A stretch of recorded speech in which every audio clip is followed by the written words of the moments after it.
Well, the Bournemouth legend Steve Cook is back at the Vitality to watch this one tonight. His old club take on Fulham. It's live and exclusive on Game Night on Talksport, and kick-off is less than 10 minutes away. Before we came on air at 7 tonight, Troy Deeney bounced down the steps, had a big hug with Marco Silva, who then slapped you in the chops. It was amazing, but there's a real love between you two, isn't there? Yeah, he said I'm fitter now than I was at Watford, which was was a compliment and an insult, I think, at the same time. Tell us a bit about him. What's he like as a manager day to day? Relentless, kind of heartless at times. Doesn't care unless we win. But for me, he was great in my development at trying to reshape and get me to think of the game. I was successful at the time in terms of being in the Premier League, captain, all of those fun things. But he said, right, there's another level we want to go to. And we obviously brought in Richarlison, we brought in Andre Gray, and he wanted to really see if I could go to that next level. And to start with, I didn't play for a large period of time. He said, I'm not his type of player, but prove me wrong. And thankfully we ended up doing that, and our relationship now is just built on respect. He's obviously left, went to Everton, we still kept in contact, and at Fulham the same. So wonderful human being, and for me, a top manager. Yeah, what I will say is he was genuinely pleased to see you, wasn't he? I mean, people on the outside don't really know. Does he get on with Troy? Did he get on with him? He was genuinely pleased to see you. Oh yeah, well, I'm glad you can say it, because I think people just think I make lies up about knowing these people, but no, that's how your name grows. No, you made Tom Brady. I call him Tom now. Well, listen, he's got a chance of doing something special with Fulham this season, getting them into Europe, and we will see. They're 7 points off the top 5, 6 points off 6th place. I mean, there's a chance that they might do it. I think one of the key men this season was meant to be Emil Smith-Rowe. He's on the bench tonight. Played 28, goals 5, assists 2. Not really been good enough, has it? No, but I do think, considering he played a few games for Arsenal, I think the season he left he played 45 games. He never started consistently, and I was a huge believer of this. Being this is going to sound disrespectful, I really don't mean, being a bit part player at a big team, and then coming into a team and being the main man that teams are focusing on you in their build-up. They're trying to stop you, and your team are looking at you going, come on then, what are we going to do? I think this is a massive learning season for him. I know under Marco and Gonzalo, the fitness coach, he won't be, even though he's been at Arsenal, he will not be asked to do as much fitness work as he would with these guys. I guarantee you on that. Really? I guarantee you on that. Wow. Gonzo is a lovely guy, but he's kind of mental, I'll be honest with you. And then with Marco, he'll give you the rope to come on, show me, but he'll pull you out. He's got no problem with that. You're seeing that now in the other way with Ryan Sessegnon. He's giving him the rope now, because at the start he wasn't putting him in. Now he's proved he can. He's in, and he's in to stay. So this will be a big year for Emmanuel Smith-Rowe. He'll be more tired now than he ever has in his career, mentally and physically. Hopefully he has a good break, a wonderful pre-season under this manager, and he'll kick on next year. I have no doubt about it. And he can look at Ryan Sessegnon and think, well, he was out, he got in. A £25 million player as a teenager, he's got to get back to that. He's 24, there's still time. Oh, absolutely. But this is just, everyone's journey is different in this game. We love it as a game. The reason we love it as players is because 1 minute you're up, the football gods bring you back down, and when you think, oh, there's no way I can do this anymore, the football gods give you a little bit of a lifeline, and you just see it just changes so quickly. We talk about Munoz earlier. He scores goals per minute up there with Salah and all of this. Doesn't start many games, but when he does start and he's in, he stays in and he scores. So it's a wonderful game that we have here, and I'm expecting a massive game of football tonight. I'm really excited for this one. Could be terrific. We've had the fireworks just flying into the darkening night sky above the Vitality here on the south coast. Well, who wants to go on a European tour next season? I personally think there should be a European place for the winners of the EFL trophy, but instead it'll be another Premier League club, and it could even be one of these, could be both of them. Bournemouth against Fulham, live and exclusive on Talksport with former Premier League captain Troy Deeney alongside Sam Matterface. Well, if Fulham and Bournemouth want to retain their hopes of joining the Masters and compete in Europe next season, then they know how important it is to sink this one. It's not quite the 4-footer for the Grand Slam, but Fulham in particular might view this as their best chance to join the elite since Roy Hodgson took them to the Europa League final in Danny Murphy's day. Bournemouth have been below par for the last few weeks. It's now 6 Premier League games without a win. A mixture of the mind wavering and getting the yips after establishing leads. Last week they were in front again against West Ham, as they did against Manchester City in the Cup, as they did against Brentford, as they did against Tottenham and Wolves, and didn't win the game. It's become an annoying tick affecting them as the final stretch comes into view.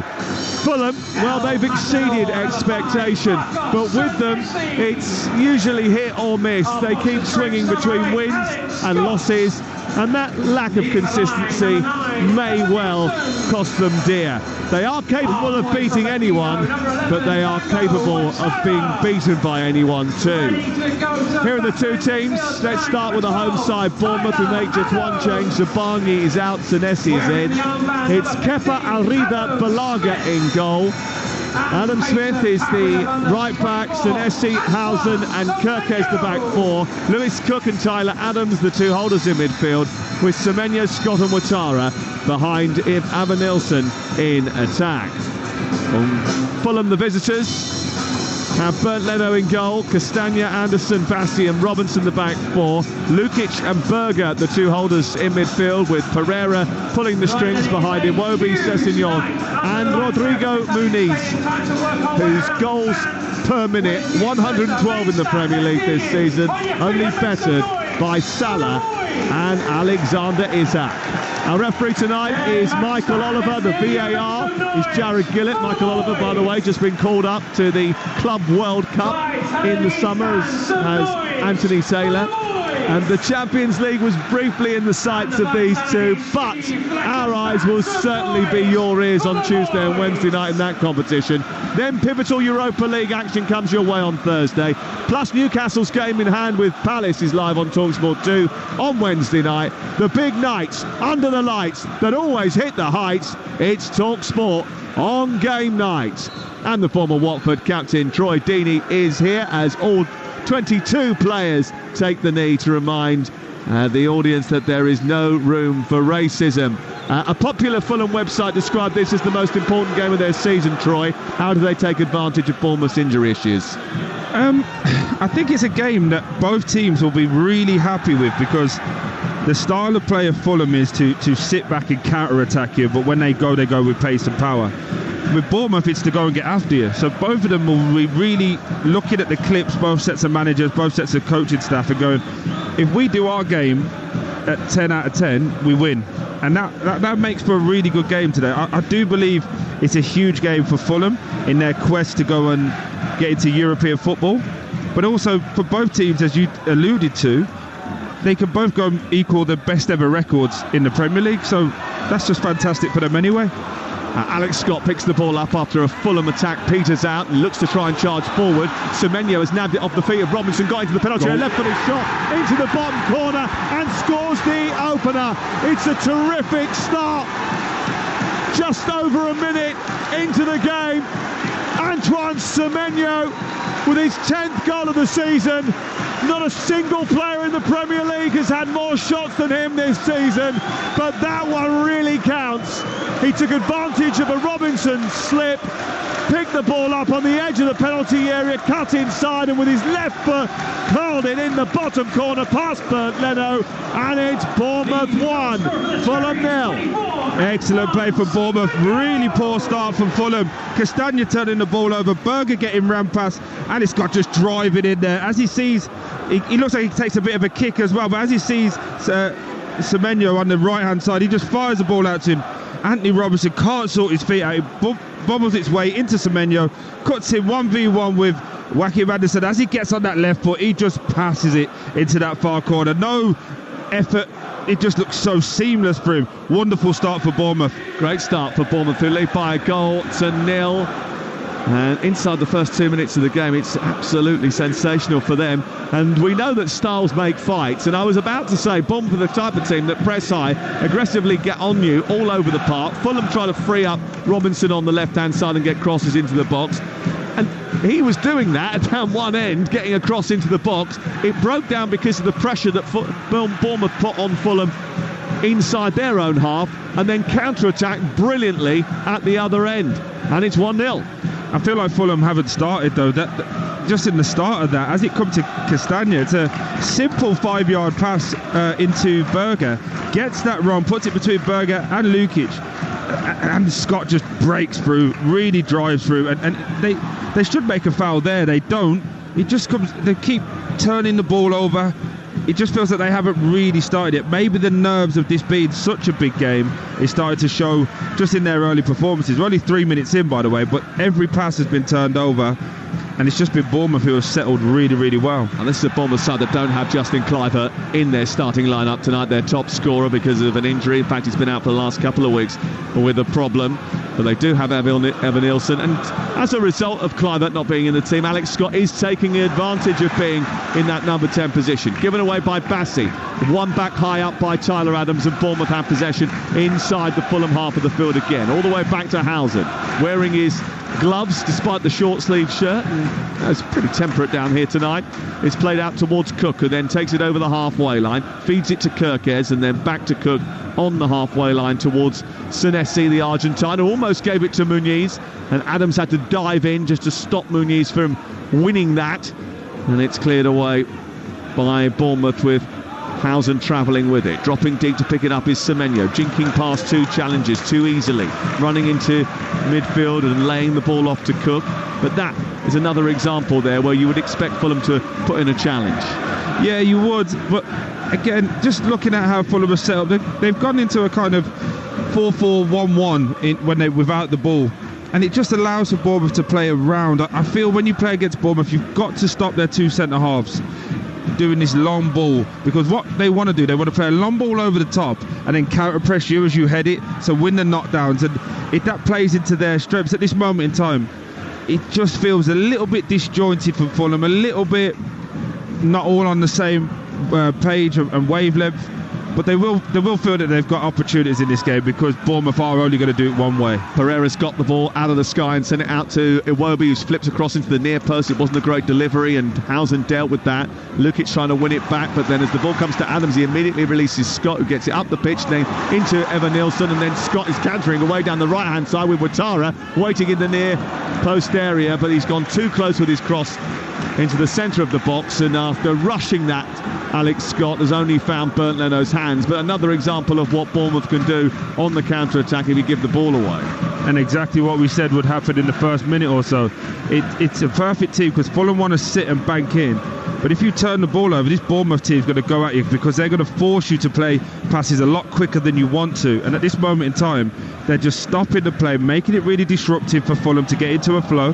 And now, because they have the ball, Fulham can't go and press because they've got a goal up. So they're trying to get a little 5-10 minute spell of foothold in the game to not allow this Bournemouth team to get ahead of steam.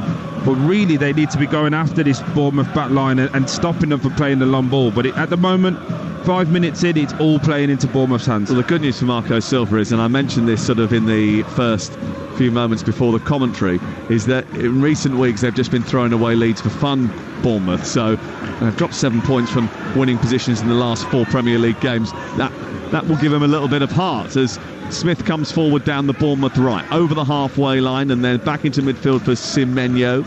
Across to Senesi, who takes a couple of strides into the centre circle, engaged by Pereira, and sends it on to Cook, who just drops in the sort of left full-back area. He's playing in midfield tonight. Had a little spell at right back this season. Long ball forward by Kepa Arrizabalaga, away by Robinson, and then Adams turns it over after Berger had picked it up, and now it's with Ouattara down the left for Evan Nilsson, edge of the penalty area, going on the outside of the defender, trying to squeeze it through his legs, but Anderson did enough to block it, and it bounces inside the 18-yard box, and it's taken away to safety by Sasa Lukic. But there's another example of exactly what you're talking about. The long ball forward, the ball into midfield, that means you have to rush very quickly to play the ball, and then you give it up because they're all over you, Bournemouth. Absolutely, and I think that's why Tyler Adams and Christie for the large part of this season have been so underrated, because it's Tyler Adams again. He's in that defensive role, but as soon as that ball goes over his head, he's front-footed, he goes and presses, gets after the ball. And Berger at this moment in time hasn't been able to just have any foothold in the game, hasn't been able to get hold of it because he's just been turning it over, and again he's running through. Yeah, he's gone past Lukic, who dived in and completely missed the ball, and Adams kept his feet and then just maybe overhit the pass into the direction of Alex Scott, who was running down the inside right channel, and it floats out of play and away for a goal kick away to our right hand side. But he's been impressive actually, Tyler Adams, bearing in mind that Ryan Christie has been terrific alongside him over the course of the season, and I think there was a little bit of an eyebrow raise when they brought him in from Leeds United. He didn't pull any trees at Leeds United, he always seemed to be getting injured, but he's in rare form at the moment, and his fitness and the way he covers the ground has been terrific. Yeah, absolutely. So just looking down to our left at Marco Silva, he's very animated, and trust me, I've been on the end of them shouting matches a few times. He's quite intimidating, but what he's asking for his team, Calvin Bassey just had the ball off the goalkeeper, does a lovely Cruyff, and he's looking up for someone to play to, but without Raul Jimenez there's no willing runner from the striker in behind, so he's having a real big chat with Muniz to not only look after the ball like he does really well here, but without the ball you've got to run and stretch this Bournemouth backline. Pereira profiting from that lateral run from Muniz, who did take it into his chest and then ran perpendicular to the penalty area, laid it off to Pereira, who's got it again just right side of the centre circle, takes a little flick as it goes into the penalty area, comes down to Sessegnon after the clearance by Housen and snaffled away by Kerkez, who does brilliantly under pressure from Sessegnon, then just drops to the floor and says, "I was fouled, ref," and the free kick is given just left of the penalty area away to our left hand side. It's been a dramatic fall for Bournemouth, really. They were 7th, 1 point off 4th place in the Premier League on January the 31st, but a disastrous run has seen only the current bottom 3 accumulate fewer points since February the 1st. That's quite something, isn't it? Yeah, absolutely. I do feel their performances were really good, though. I watched a few times. They were very good. Very, very good. Just missing that moment, whether it's scoring a goal or not making a mistake to turn the ball over, which ended up in them losing a goal. So I think the manager on a whole throughout the course of this season will be very happy with their overall performance and the totality of this season. But now it's that final push, and I spoke about this a lot of times. When you come back off international break, you want to then go, right, the last one, you go, 10 games left. And no matter what, if you're winning or not, you go after 9 left. And you just start ticking them off now. So it's one big push, and I feel that Bournemouth and Fulham will feel that this is one huge push for them to go forward. Ball headed forward to Evan Nilsson, edge of the area, takes it down from Ouattara. Good challenge by Bassey, it's cleared away by Fulham. It was an unnecessary one as well. Now it's sent out to the right-hand side, and Sessegnon is trying to get past Kerkez. Kerkez sticks with him. He gets down the outside of the penalty area and then cuts back in on his left foot. Needs someone to play the ball to. Keeps dribbling towards the byline. Now pulls it through the box looking for Pereira. It's cleared away by Senesi. And then there was a push in the back by Castagna, and a free kick is given on the edge of the box by the referee. Our referee tonight, Michael Oliver. Magic Mike is in the middle. I do think when you just watch Fulham, and I'm just looking down at Marco, just down to our left, he's screaming because they keep turning the ball over. Every single time they have an opportunity, they turn the ball over because it's a simple pass, a simple header in this case from Lukic. We could just go back inside from a throwaway. Tries to flick it in to Berger, turns the ball over again. Marco will be really disappointed that Bournemouth aren't working too hard to actually open up this Fulham team at this moment in time. Big game tonight, by the way, over on Talksport 2. Hugh Woolsoncroft is there with Mark Wilson and Chris Iwalemo, because in the Championship tonight, it's Hull versus Coventry City. It's 0-0. Frank Lampard watching from the sidelines, having been banned from the touchline today. But it's a huge, huge match for both Hull and Coventry City. You can put a bit of distance between those teams just below them in the playoff places if they were to get a victory away tonight. Here is Sessegnon far side, just played that behind Castagna, cut out rather easily by the Bournemouth defence, and Esti's got it upfield and into the path of Scott. Scott's tried to release Dongo Watara on the far side, but it's cut out by Anderson. Anderson into midfield, and now Berger back to Lukic and then back to Anderson again. That big diagonal's coming out towards the left, and Robinson is looking for another assist, which will be a record breaker. He sends a cross into the box off the chest of Smith, and it goes out for a corner. Yeah, look, again, that ball, as you say, is the out ball, but Marco, again, is really, really fascinating. So I'm just watching him. He's not happy with his two midfielders because they're playing really safe passes, go side to side or going backwards, and the out ball is Robinson every single time. So as that's dropped back to Anderson there, you called it before he'd even done it. You knew that big diag was coming because he is the outlet. They need to do that a lot more. Here is the corner taken by Pereira, right-footed into the near post, poor delivery, headed away by Smith and out for a throw-in on this near touchline. Robinson, by the way, needs just one more assist in Fulham's remaining 7 games to set a new Premier League club record for the most assists in a season, beating the 10 recorded by Steedmal Bronk. Oh, what a name that is. 2003-2004. Here is Iwobi on the left side, high up inside Bournemouth territory, cuts in right-footed, sends it long into Sessegnon, tries to take it out of the sky. Touch wasn't clean enough, and it goes behind him and out for a goal kick away to our left-hand side. You're listening to Bournemouth 1, Fulham 0 on Talksport with Sky Sports, and don't forget that you can stream the biggest Premier League games available at no contract with Now, like Bournemouth versus Fulham live right now. Search Now Sports. Troy Deeney is with us tonight, and he's actually been spending the day on the sunshine south coast, haven't you? Yeah, revelling in there in what is it, about 13 degrees sunshine. It's lovely, and my first time down here not working. Is it? Yeah, so I brought the wife and the kids down. And we're not paying you for this? It doesn't feel like it after the bill that I got for lunch.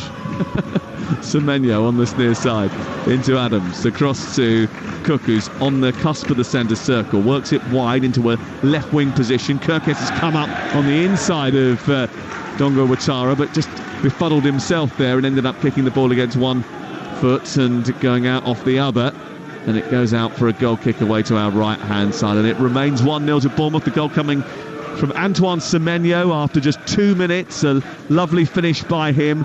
And I thought it was really interesting, actually. 112 shots he's had before tonight, more than any other player in the Premier League. That's pretty impressive. And I think it says a lot about Bournemouth, actually. I think they're the second most shots of any club in the division this season.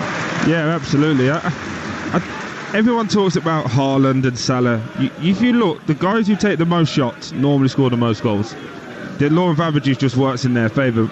But Semenyo, at times, I've been critical of him because I think he can, instead of taking a shot, lay somebody in. But he's very goal-driven and once he sees a goal, he's definitely going to go and have a shot. But he's a wonderful player. I've played against him many times, Sam, when he was at Bristol City. I don't think anyone would be able to say they expect him to be this good when he comes into the Premier League. We knew he had the talent, knew he had the raw ability.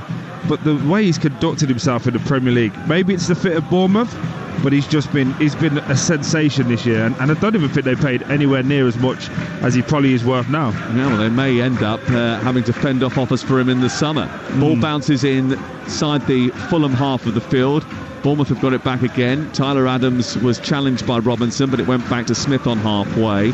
Iraola just coaching Dean Housen, bellowing at him from the near touchline as the ball goes out the other side, and Watara just tried to draw Castagna in and then spinning, but Castagna was alert to that crafty move, picked it up right side of the defence and now moves it forward. But again, Pereira can't get away from Senesi because he's right up his backside, couldn't take the ball in. It goes through to a black and red shirt, and it's cleared away by Kepa Arrizabalaga. They are black and red, by the way.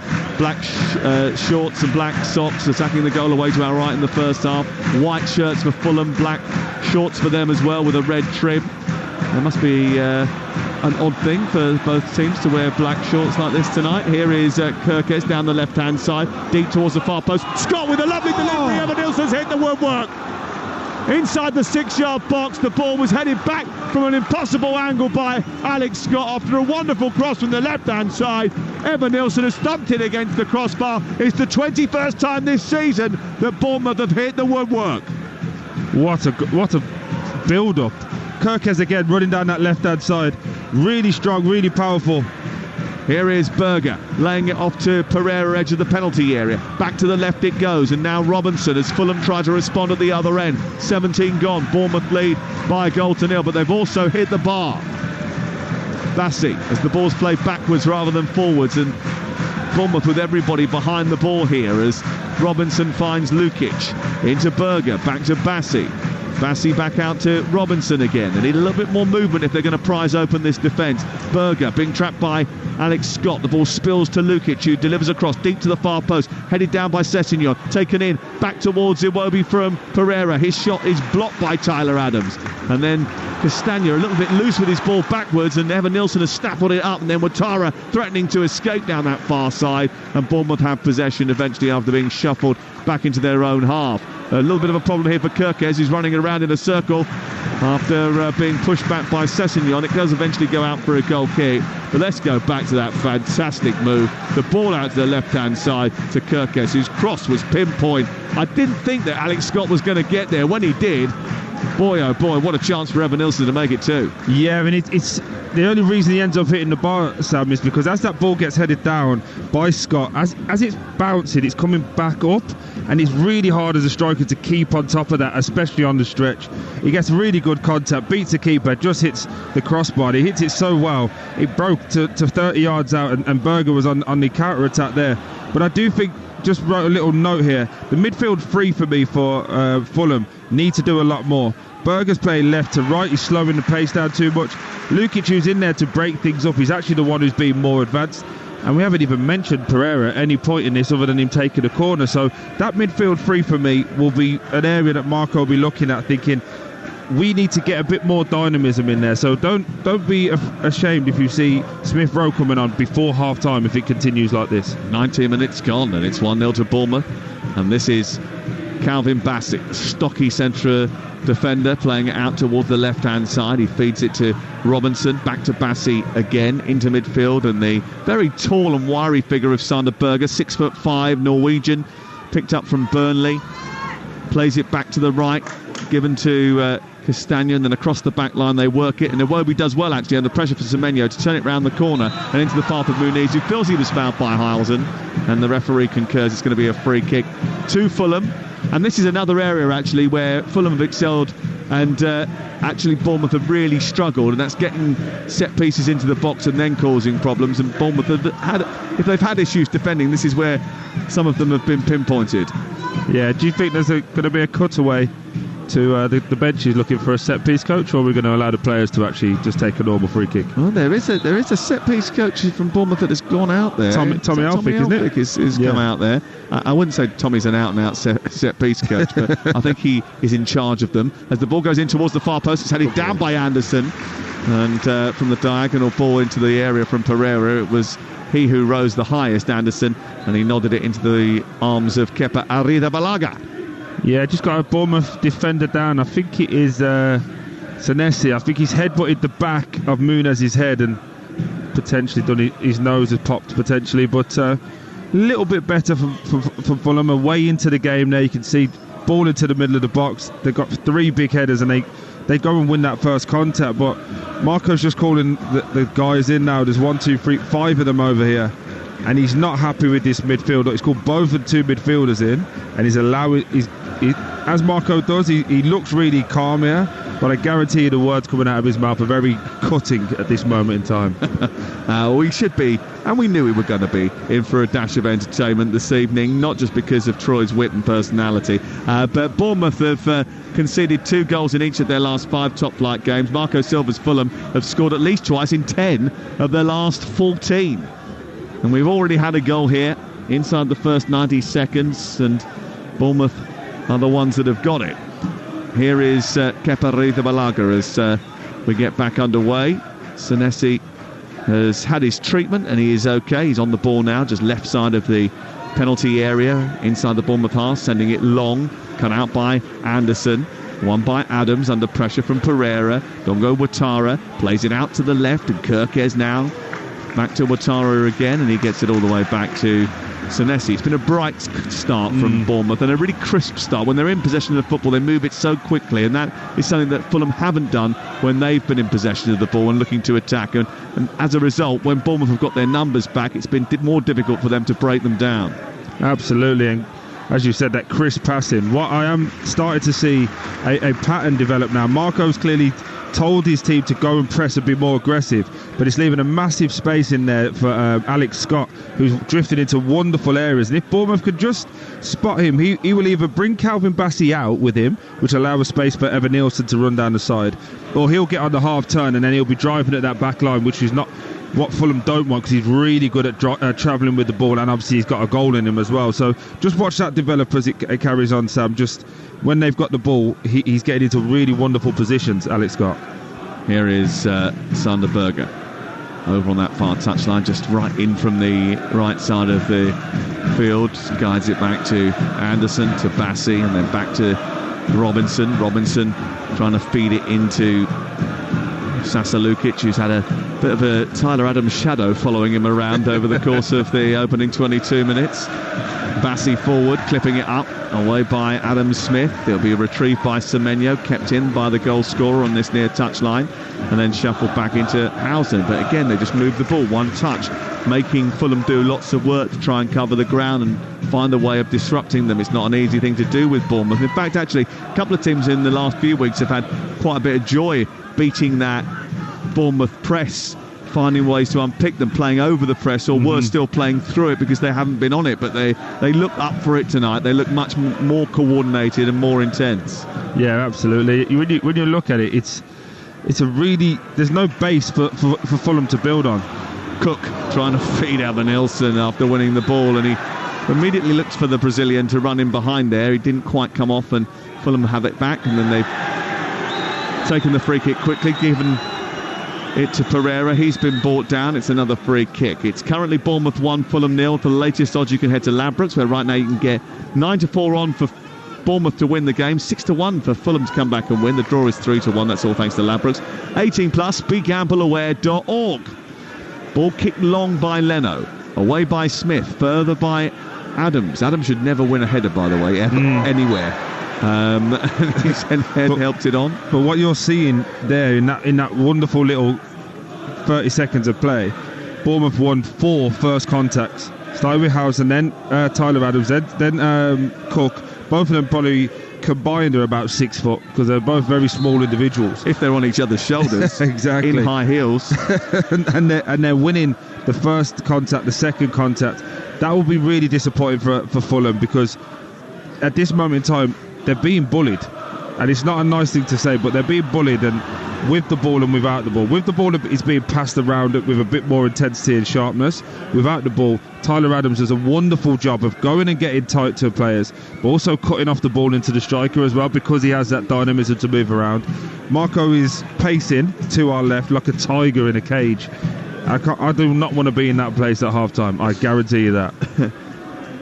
Sessignon has just smashed into Kirkes, and he's caught him in the face by accident, I think, and that's going to be a free kick to Bournemouth about 8 yards inside the Fulham half of the field. It's about 10 steps in from the left touch line. Lewis Cook's going to preside over the free kick, and that's just sort of encourage the likes of Senesi and Housen to motor forward to try and disrupt the Fulham back line. That back line has just been moved up a little bit as it's delivered in towards the 18-yard box. Anderson with a header away, comes back to Scott, and it didn't fall nicely for him. He miskicked it, but Evan Nielsen has kept it alive, and it's hit the defender Castagna, gone behind and away for a corner. There's some half-hearted attempts by the Bournemouth supporters to raise the referee's awareness to what he thought was what they think is a handball, but his hands were very much tightly into his body, Timothy Castagna, although it did take a flick off the forearm. It's out for a corner. FA Sam in full effect again, not going against the referee before he's even seen another even replay, just the referee was right. Was it right? I don't know. Yeah. Depends. Kirkes to take the corner kick on the near side, left-footed. It's a deep one towards the far post. Housen gets up there, it drops for Tyler Adams. It's blocked by Anderson, spirals over the top of the crossbar and out for a corner kick on this near side.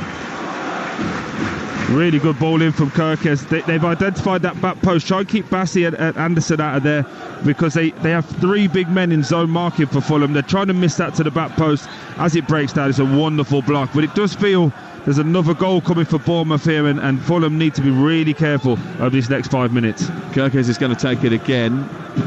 And there's lots of movement inside the box. Again, Housen is trying to get free at the far post. It comes out on the edge of the area for Cook to strike in on the volley. And he didn't quite get the direction behind it this time. And it goes fizzing behind into the Boscombe end. And it's away for a goal kick. Yeah, they've got real problems, Fulham, at these set pieces. Marco now screaming at Alex Iwobi to our left to stop going inside, ring off the edge of the box. But as that ball gets headed back out, it drops to Lewis Cook, and the technique to hit it on the half volley is really good. Just misses the post to the far right hand side. But again, it feels like Fulham need to be careful over these next 5 minutes, because Bournemouth are running away with it. Yeah, but it's only 1-0, and while it's always still a narrow, slender lead, Fulham will have hope of coming back and getting into the game, especially bearing in mind Bournemouth's recent record.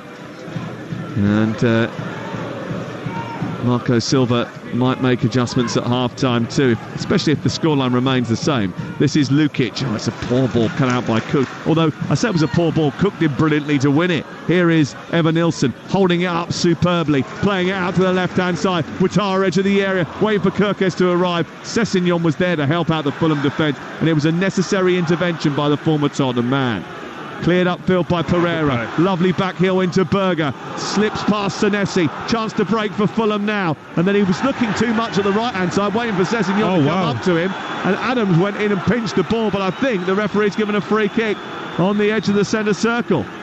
He's given a free kick against Tyler Adams. I don't think this is a foul. I think he slips Berger as he's running through. He breaks away. He takes an extra touch when he doesn't need to, but he looks like, to me, he slips just watching the replay. See, slips on that left foot there, and he actually goes into Tyler Adams, and then that's where they're given the foul. Really fortunate for Fulham, but they had an opportunity to break there, just didn't capitalise on it, taking one too many touches. Bassey into Lukic. He's just over the halfway line, left-hand side. Bassey again. Now Lukic trying to drive through a gap. He does go down that left-hand side of the penalty area, then chops back in onto his right foot. Good run by Lukic. Needs to release someone. Fizzes it in towards Sessegnon. Wasn't easy to deal with. Half cleared by Bournemouth. Ouattara picks it up left side of the penalty area. Castagne's going to win it back though for Fulham and turn the screw again. Nearly half an hour played. It's Bournemouth 1, Fulham 0, live on Talksport on this Monday night.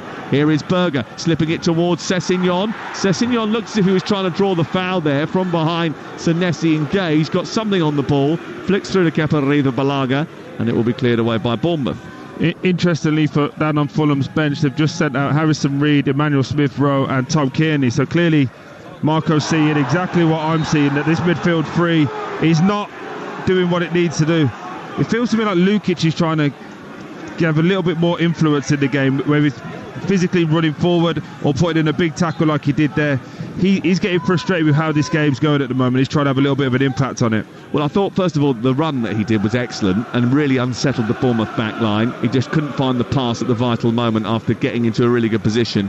The tackle, I thought it was a little bit fortunate not to pick up a yellow card. Yeah, I agree with you on that one. But I think it's because he's gone through the legs of Scott there instead of making contact with the leg. But he has, if he would have made contact with the legs, he would have been in for looking at potentially a red card, because he's gone straight through the back of him.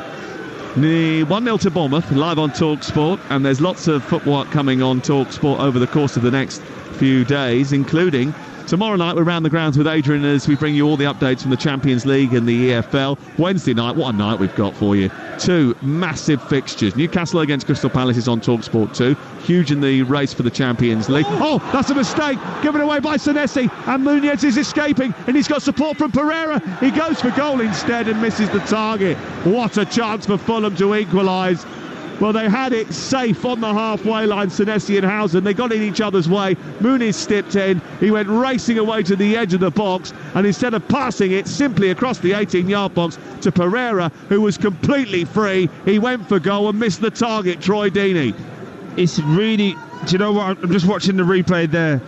Sam, in his defence, he can't really pour from the two centre-backs for Bournemouth, but Muniz does really well, gets across Senesi there. Just as we see the replay from his angle, it's really difficult to put Pereira in, but he's got to hit the target there with a free shot inside the 18-yard box. Semenyo down the outside of Robinson into the penalty area, thrashed it through the box, comes back to Ouattara, who stopped it brilliantly. The shot is blocked by Castagna, and it's cleared away over on the far side, but another brilliant piece of play. Muniz picks it up halfway, exchanges passes with Pereira. He's trying to get the wrong side of Senesi. He's got the better of Senesi. Now he's inside the penalty area. Can he produce a cross? Iwobi's at the far post. Sessegnon turns and shoots. Gets it back a second time. Shoots again. Lukic with an effort. Deflects off the back of Alex Scott. Will drop inside the penalty area here. Muniz making a nuisance of himself. The ball is still inside the area. Muniz hooks it towards goal. And it's saved by Arida Balaga. Well, Lewis Cook went down there thinking he was going to get a free kick, and the referee said, no, you play on, mate. Excellent referee from Michael Oliver. You know I'm the first one to have a referee. Lewis Cook has tried to buy that.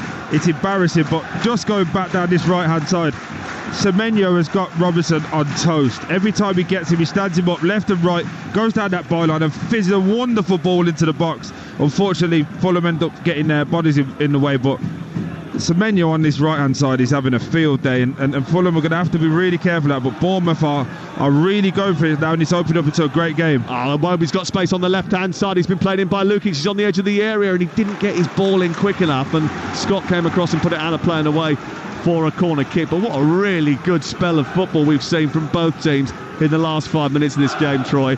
It's opened up a little bit. They've upped the intensity, Fulham, and that's caused Bournemouth a few issues. Yeah, man, and they've been a bit more decisive with the ball as well, a bit more clinical, a bit more deliberate with their passes. You just feel that they've got to be a bit better in this final third. I keep saying I can see some changes coming, Sam. I really can. Here's the corner on the near touchline for Andreas Pereira to take, the Brazilian. He'll hit it right-footed. It's deeper, this one, towards the far post. Headed down by Muniz. And straight into the arms of Kepa Arrizabalaga, who makes a save. It's a good delivery by Pereira, swirling one to the back post, and he got up well, did Muniz, and he hit the target this time. Yeah, Lewis Cook does really well because it's a worked one from Fulham, so they pushed everyone under the ball. They've all got blockers to allow Muniz to get around the back. Lewis Cook just spots the danger, just runs at him and just jumps to try and put him off the header, and the fact that he does put him off the header stops a goal, in my opinion, because Muniz is 6 yards out and it'd be a free header at goal. You're listening to Bournemouth versus Fulham on Talksport with Enterprise Rent a Car. Rent from the best lineup in the UK. Enterprise has all the vehicles your business needs with the flexibility to rent for minutes or months. This is Talksport, and we are here in the Premier League with these two teams, Bournemouth and Fulham, hoping to get enough points on the board and move up enough places that they will qualify for a European tour of sorts next season, whether that's in the Conference League or the Europa League. I think most likely Conference League for one of them, but certainly I don't think they'll mind too much about that. Lovely little spin by Ouattara, and then he tried to release Seven Ilson straight away, and it was brilliant alertness from Anderson that stopped them from escaping. Iwobi and Sessegnon just switched wings for a moment, and as a result of that, they're just slightly out of position as Smith comes down the right-hand side and beats Sessegnon, gets into the area, Robinson recovers and gets across Smith, puts it out of play and away for a corner. And Bournemouth once again on the front foot. I think it's a deliberate switch from Fulham to have Sessegnon doubling up with Semenyo. They changed it a minute or two ago. But again, wonderful play for Bournemouth. The front players are just moving excellently well, and Scott just keeps getting to these wonderful positions. So Fulham need to hang on here. For as much as it's been a good 5-10 minutes for them, they need to hang on and not go in 2-0 down. Hull 0, Coventry 0 over on Talksport 2 right now, keeping up with the Championship, where Coventry desperately want to get into the playoff places. Here's Kirkes' delivery, deep to the far post, headed away by Bassi, over the top of his own crossbar and out for another corner out the other side. Coventry currently in 6th position with 63 points, 3 points above both Middlesbrough and West Brom. But if they were to win today, and Millwall too, if they were to win today, they'd have a 5-point cushion and go above Bristol City as well.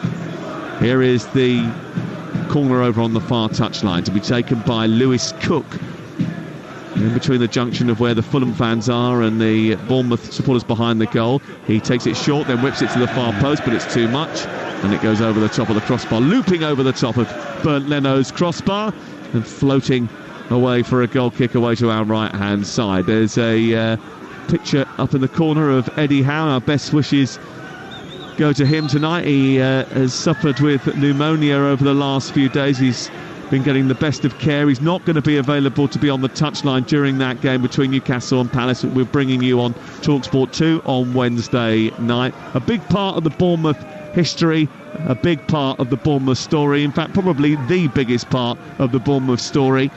And I'm sure they wish him the best too. Here's Sessegnon, far post from Iwobi's cross. It was a deep one, which Sessegnon rose and headed and should have scored the equaliser from, because he peeled off Senesi, got himself into a perfect position, athletically rose into the air, and when he headed the ball, he headed it straight at Kepa. What a ball from Alex Iwobi, and just that lovely lofted ball just over the centre-back's head. And as a striker, you love that because you can go and just attack it. Unfortunately for Sessegnon, headed is not a strong suit, and he just headed it straight at Kepa. If he anywhere left or right, it was the equalising goal for Fulham. Anthony Robinson's having a real problem on this near side, especially when Semenyo and Evan Nilsson get together and gang up on him. It's almost a little bit like bullying. Senesi out over on the far touchline, but both teams have had opportunities. Bournemouth to further their lead, Fulham to get back on level terms. Here's Kirkes looking for Scott, blocked off by Bassi. Leno will retrieve that, but it's been a good game. 38 gone, and it's still 1-0 to Bournemouth. And Marco Silva is now no longer in his technical area. He's invented a new area of the pitch. He's come halfway down the touchline to have a word with his defence as it goes up towards Muniz. Gets a push in the back from Housen, and he is he's looking digital. That's how I'll explain it. He's trying to tell Sander Berge exactly what he wants via the medium of charades. I think he's got his point across now. It's a scary one as a player when he goes from this really wonderful English that he has to angry Portuguese. You can't work out what he's saying, but you know he's angry, so you have to just nod your head and say yes sir, but you have no clue what he's on about. But in this situation, what I think he's trying to get the message across to Sander Berge is Bernd Leno took the ball really high, and all he had to do there was just roll it out to Berge, and they could get going on the front foot. But because Berg's had a poor first half, he's not hiding, but he doesn't want the ball in those tighter areas because he doesn't want to make a mistake. So it's really, really interesting dynamic in this midfield. I know these are his midfield of choice, but I wouldn't be surprised if there's not a change at half-time or very soon after, because this midfield's being overrun at the moment. Here's Evan Nilsson, little back heel into the path of Semenyo, past Robinson. It's lofted towards the edge of the box. Ouattara was gunning down Castagna, who managed to head the ball clear. It breaks in the midpoint of the Fulham half of the field, and Pereira will bring it clear. It's picked up on the left-hand side by Robinson, who exchanges passes with Iwobi. Back in field they go to Sander Berge now. He charges through the centre circle, looks up, needs to find a pass, but he's held onto the ball maybe a little bit too long. Eventually gives it to Sessegnon, who's testing himself now against Kirkes. He goes down the outside, Kirkes comes across, puts it out, and it's away for a goal kick. Came off Sessegnon last after the two tangled, and then Kirkes trying to increase the volume away to our left-hand side, and he's doing that successfully with the Bournemouth fans, who have been very happy with what they've seen in the opening 40 minutes. Yeah, excellent defending from Kirkes. He's backing himself for pace going against Ryan Sessegnon. It's showing him the line. As Sessegnon does that, he works his feet so well. Runs in, makes a good tackle, plays it off Sessegnon, and then a little normal defender's routine now, isn't it? Let everyone know he's made a tackle and celebrate together.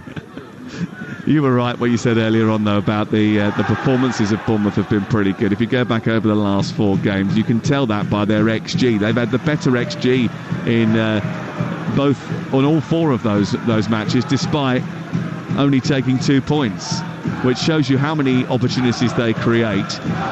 But also, I think, shows you that their weakness lies in defence, where they've had a few problems. If they can keep a clean sheet today, then they'll be absolutely delighted. It will mean 3 points for them because they lead by a goal to nil. And also, by the way, there is a restaurant, a local restaurant here, an Italian restaurant. Oh yeah. That we're advertising earlier on the digital advertising boards. And this is how badly they are in defence.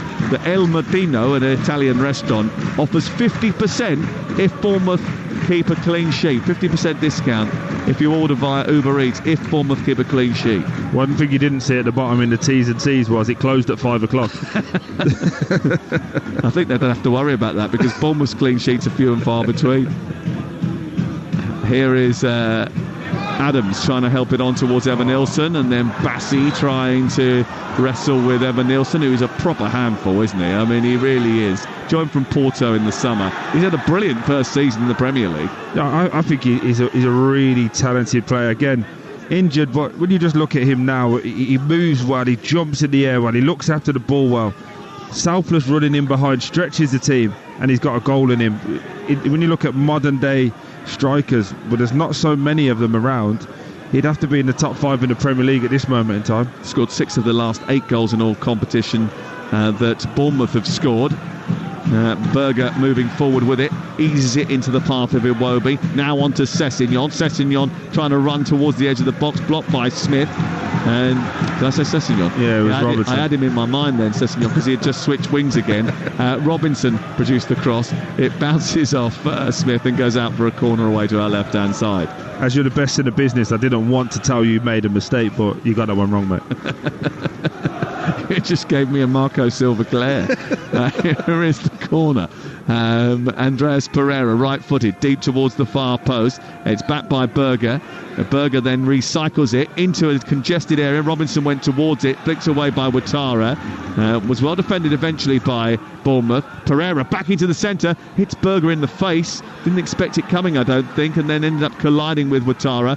Evanilson chance to help it out to Adams. Adams looked to help it over the top of the defender, didn't get there, and then Senesi eats up the ground and charges into Anderson. And I don't know whether or not he's going to give a free kick here, but Anderson certainly thinks he is, and he's holding the bottom of his shin, and it's a yellow card that for Senesi. I'll be interested to see that again, Troy. Just watching it now. Oof. Yeah. To be fair, it's a good tackle, but the way he lunges in and he wins the ball. His studs were up, weren't they? Yeah, this is what we call in a game as fair game, because you tackle the top of the ball, knowing that you're going to kick the ball away, but you're going to take a bit of the man as well. I know people don't like to talk about that, Sam, but us footballers are a little bit nasty at times as well when we want to be.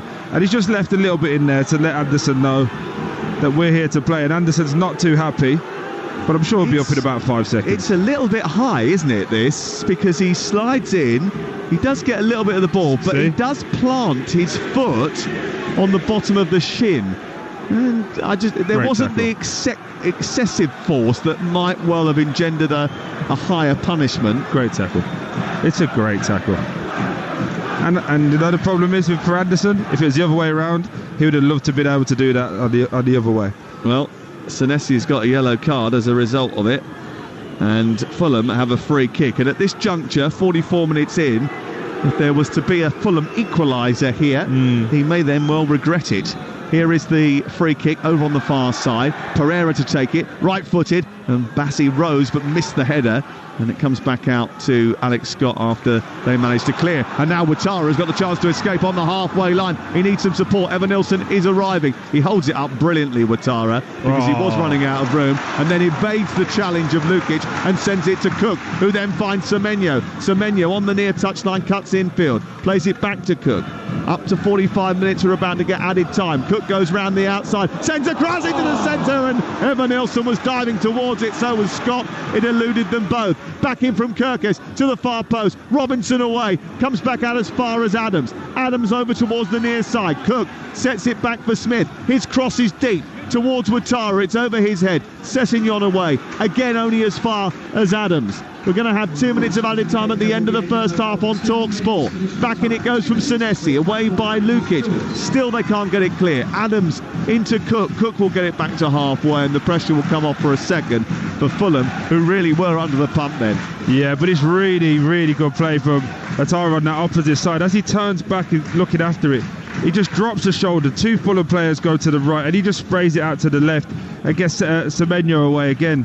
It just feels that they've just got a little bit more vibrancy in that attacking third and in Bournemouth than they do at Fulham. But the front players are just, they're what we come to see. They're exciting. They're not afraid to go past people and it's excellent to see, and they just rotate. As we look down now, we've got Alex Scott on the right, Semenyo in the 10. They're not afraid to move positions as well, because they're confident that they won't lose the ball when they've got it. They're brave, they're dynamic, they're productive, and they could have been further ahead in this game, having hit the crossbar as well. Here's Scott, gets a lovely bounce, then shoots towards the near corner, and it's narrowly wide of the post. And I think the fingertips of Bernd Leno have stopped Alex Scott from doubling the Bournemouth advantage. A lovely run in from the near side. He got a little bit of a lucky bounce. It came back to him, but as soon as it did come back to him, he thought, I'm having some of this.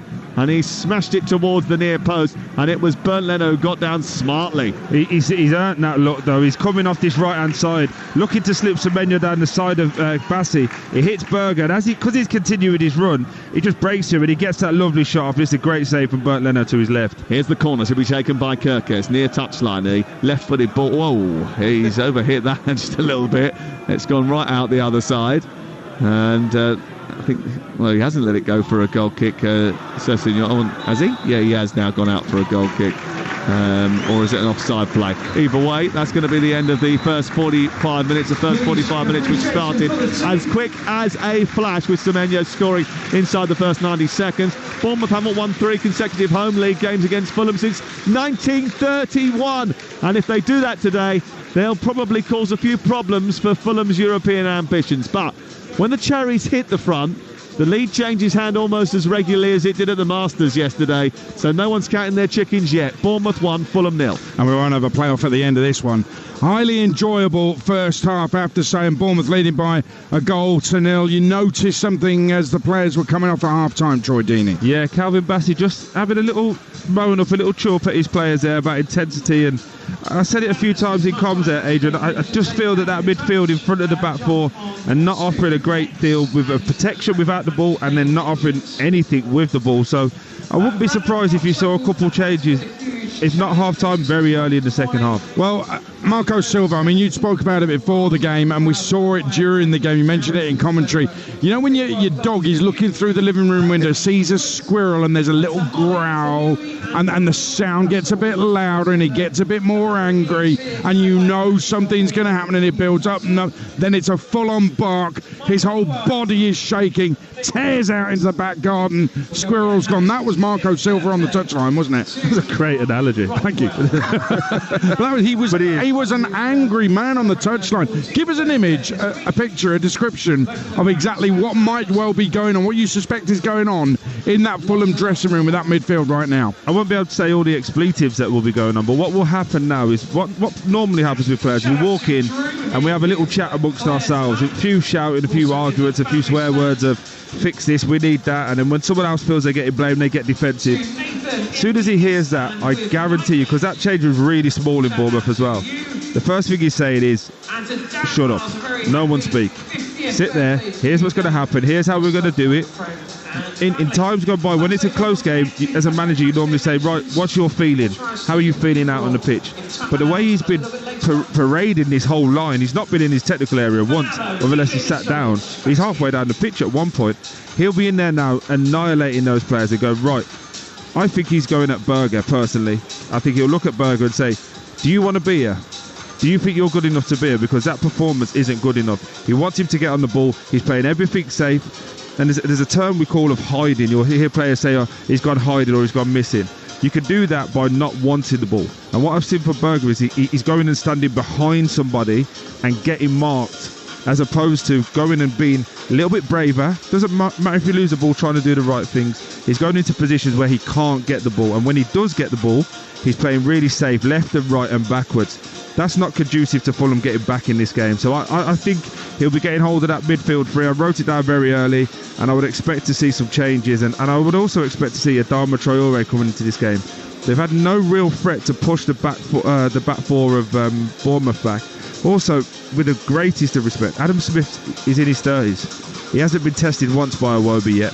get an armour on him and make him run that way. And let's see if he's still got the legs in his 30s that he once had in his 20s. I understand what you're saying about the midfield. I was going to mention Iwobi because I've been really disappointed, kind of underperformed. I expect a lot more from when I see what Semenyo's doing on the right-hand side, right in front of us, and then I look at Iwobi up against somebody who's an experienced pro, but maybe past his physical best in Adam Smith. I'm surprised Iwobi isn't doing more. Talk about the goal, because very first minute, Anthony Robinson with the slip-up, Semenyo scores. Semenyo, I mean, what we're talking, 9 million and 1.5 million add-ons from Bristol City, looks a bargain, but he's being well coached and he's being given the confidence to do what he's doing. Absolutely. Being well coached is a perfect example of it. It's the framework aid in which he's been given to go and move around, and that front four can rotate. They're all willing to run without the ball, and when they all get the ball, they're willing to drive and commit players. That has to come from the manager, because obviously if they turn the ball over and get counter-attack done, then there's a problem. But with the midfield that they have behind them as well, especially Tyler Adams, we've seen it for ourselves right in front. He covers so much distance, does all the ratty stuff that you don't want to do as a player, allows them to go and be fantastic. And Semenyo has had Robertson, who is arguably Fulham's best player of this season. He's had him on toast. He's gone inside, he's gone outside, and he's physically strong. But that finish aid, as he comes in on that left foot, most people lash at it when it's on your weak foot. He just passes it into that far post. Lovely finish and a really good first half for him. Fulham will need to stop that, but Bournemouth will feel they need to get more into these front three because they don't normally keep clean sheets, as Sam says. Just give me a quick one on from a player's point of view, because Michael Oliver, towards the end, there was a potential red card challenge on Anderson from Senesi.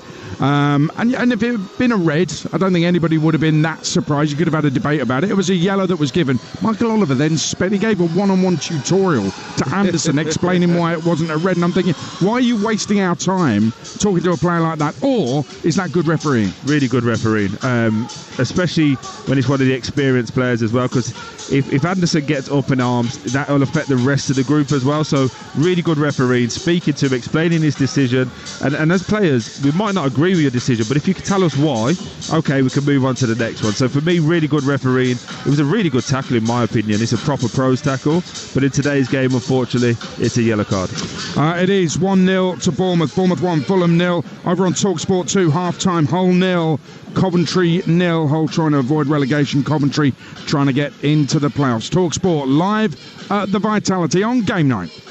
Monday game night on Talksport with Ladbrokes. Supercharge your odds with our Odds Boost button. Selected markets applies to first £50 of stake. Terms apply. 18+. Gambleaware.org. Get those jobs sorted this Easter with some great deals at Screwfix. Save £20 on the Titan self-propelled petrol mower, now only $179.99. And stock up on screws with a Turbo Gold Wood Screws trade pack, now only $19.99. That's a saving of £30. Don't miss out. These Easter deals must end on the 21st of April. Shop the Screwfix app online or in-store. Subject to availability. See screwfix.com for full T's and C's. You could skydive out of a plane.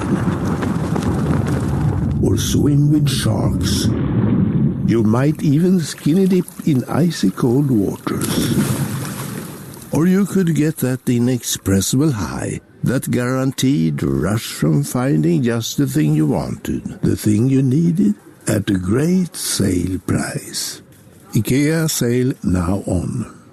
IKEA, the wonderful everyday. There's not many things as epic as jumping over a volcano in a monster truck, or even swinging over a crocodile-infested river. But 15% off when you spend £15 at Mackey's comes pretty close. Deal drop. Redeem all week only in the app. 18+ app only. One-time use per week until the 20th of April. Minimum spend and discount applied to food and drink items only. Participating restaurants, T's and C's apply. The season is shaping up, and whether they're going for glory or going down, it's all to play for. Get the ultimate football coverage with the Sun's free pull-out Goals! With the best writers pitchside for in-depth match reports, it's all about goals! And with unrivaled news from the Premier League to League Two, it has to be goals! Stay up to date on all the latest football action. Get your free copy of Goals every Saturday, Sunday and Monday, only in the Sun. You don't just check in to a village hotel. You work out. You jump in. You play on. You tuck in and drink up. Village Hotels, 33 locations with everything under one roof. A huge gym with pool and great membership opportunities. And a buzzing pub and grill with delicious food, ice-cold beers and live sport. Check out villagehotels.com and work out, stay, meet and play. At Betfair, we relish the plot twists that football's tense run-in delivers.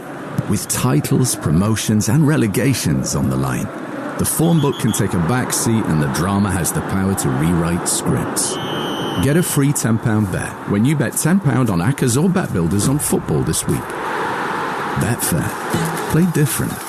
Opt-in and previous deposit required. Valid for 72 hours on football Accas or Bet Builders. Min combined odds of 1.5. T's and C's apply. 18 plus gambleaware.org. We all fantasize about our perfect home. Sipping a morning coffee out on the terrace.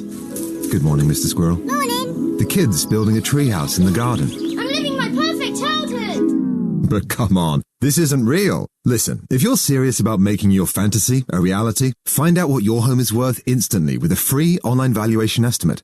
Get real about moving. Get on the market. Most common time to obtain an online quote between 1st of April 2024 and 30th of June 2024 was under 3 minutes. Excludes Northern Ireland. Monday game night on Talksport with Enterprise Rent-A-Car. Making a big move or planning a clear out with vans of all shapes and sizes? If you've got a plan, we've got a van. Monster Monday Night Football. Oh, and he's found the net! Football commentary forged in fire and brimstone. Brilliant strike! This is game night on Talksport. Been a lovely day on the south coast, but a chill in the air this evening at half-time here at the Vitality. Bournemouth leading Fulham by a goal to nil, scored in the first minute by Antoine Semenyo. Let's get the half-time odds with Ladbrokes.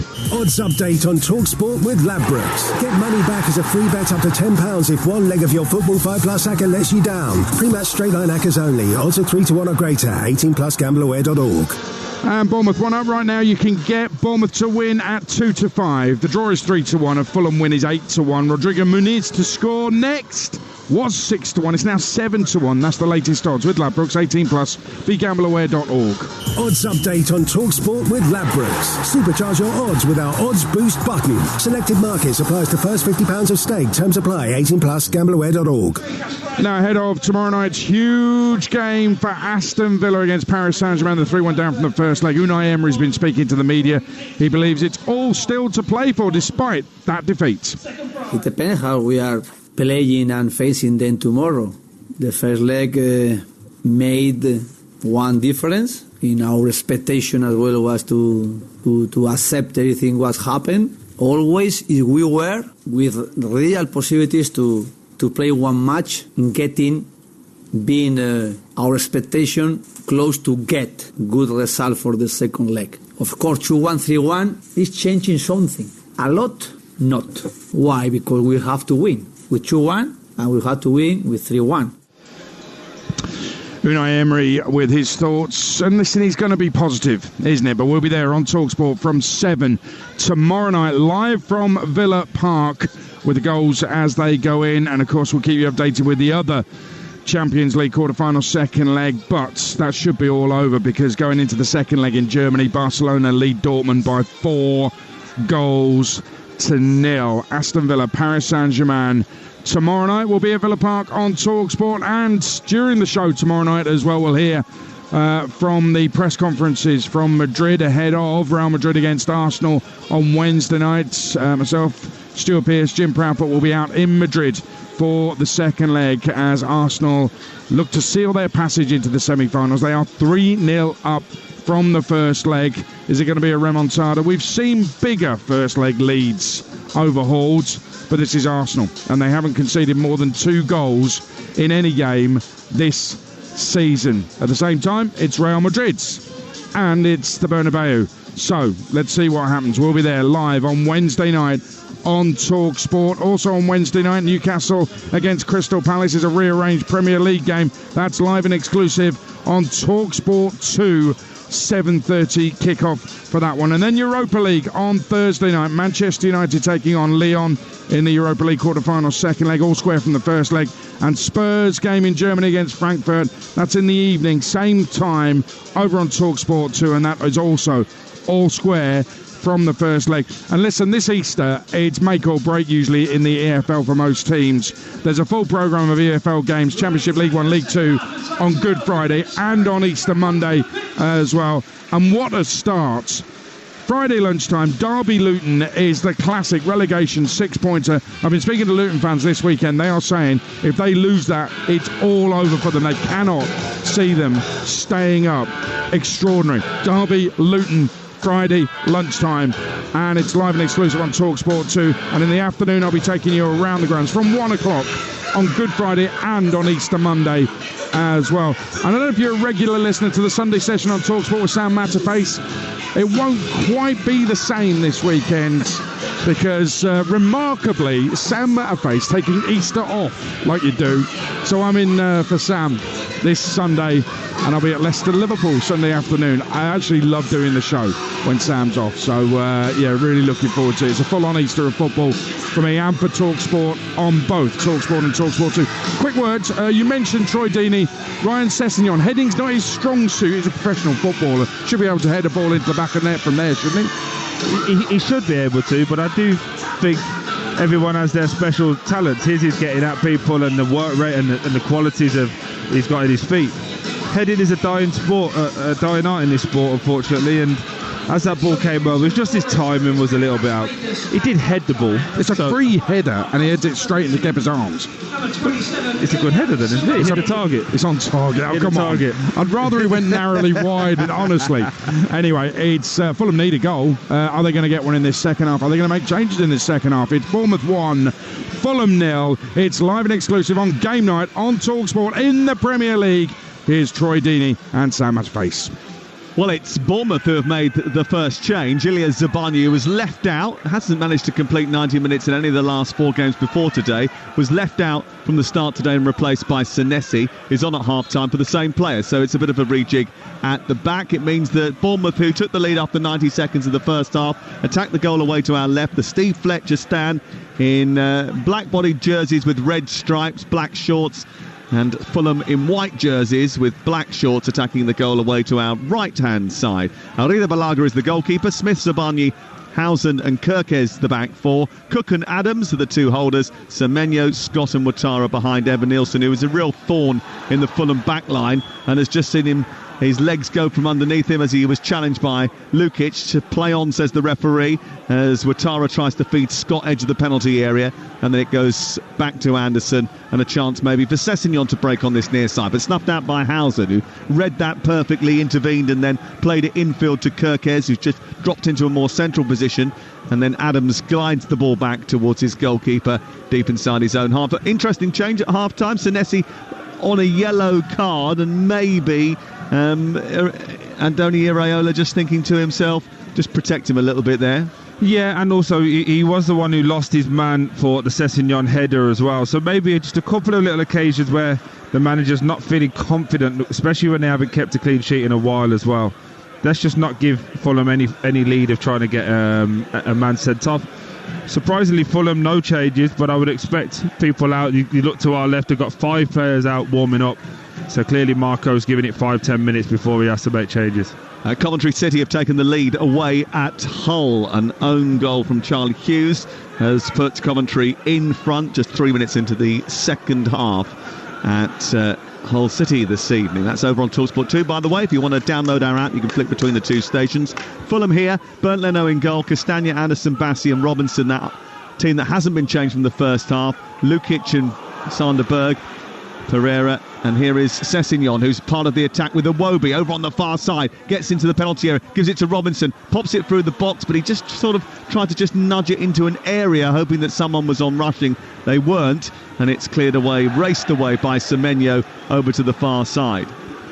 Does feel like Fulham have had a bit of a rocket though, doesn't it? They've come out with a bit more intensity, playing forward, playing quicker, and then get that ball down that left-hand side to Robinson. He's always the outlet. And typically, as I say that, he lets it go and his foot out for a throw-in. Brilliant.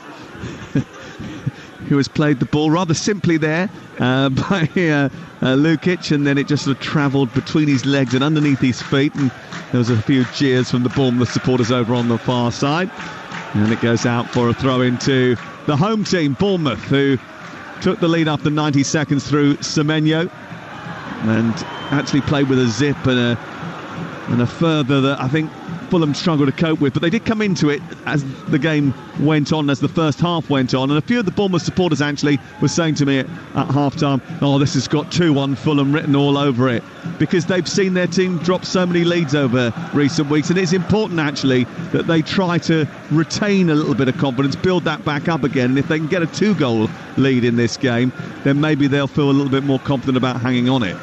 Yeah, absolutely. You can feel the tension and the nervous energy in the stadium already. I do think you have to look at the benches as well. I think Fulham have got more options and more variety off the bench, both from an attacking point of view and a formation point of view.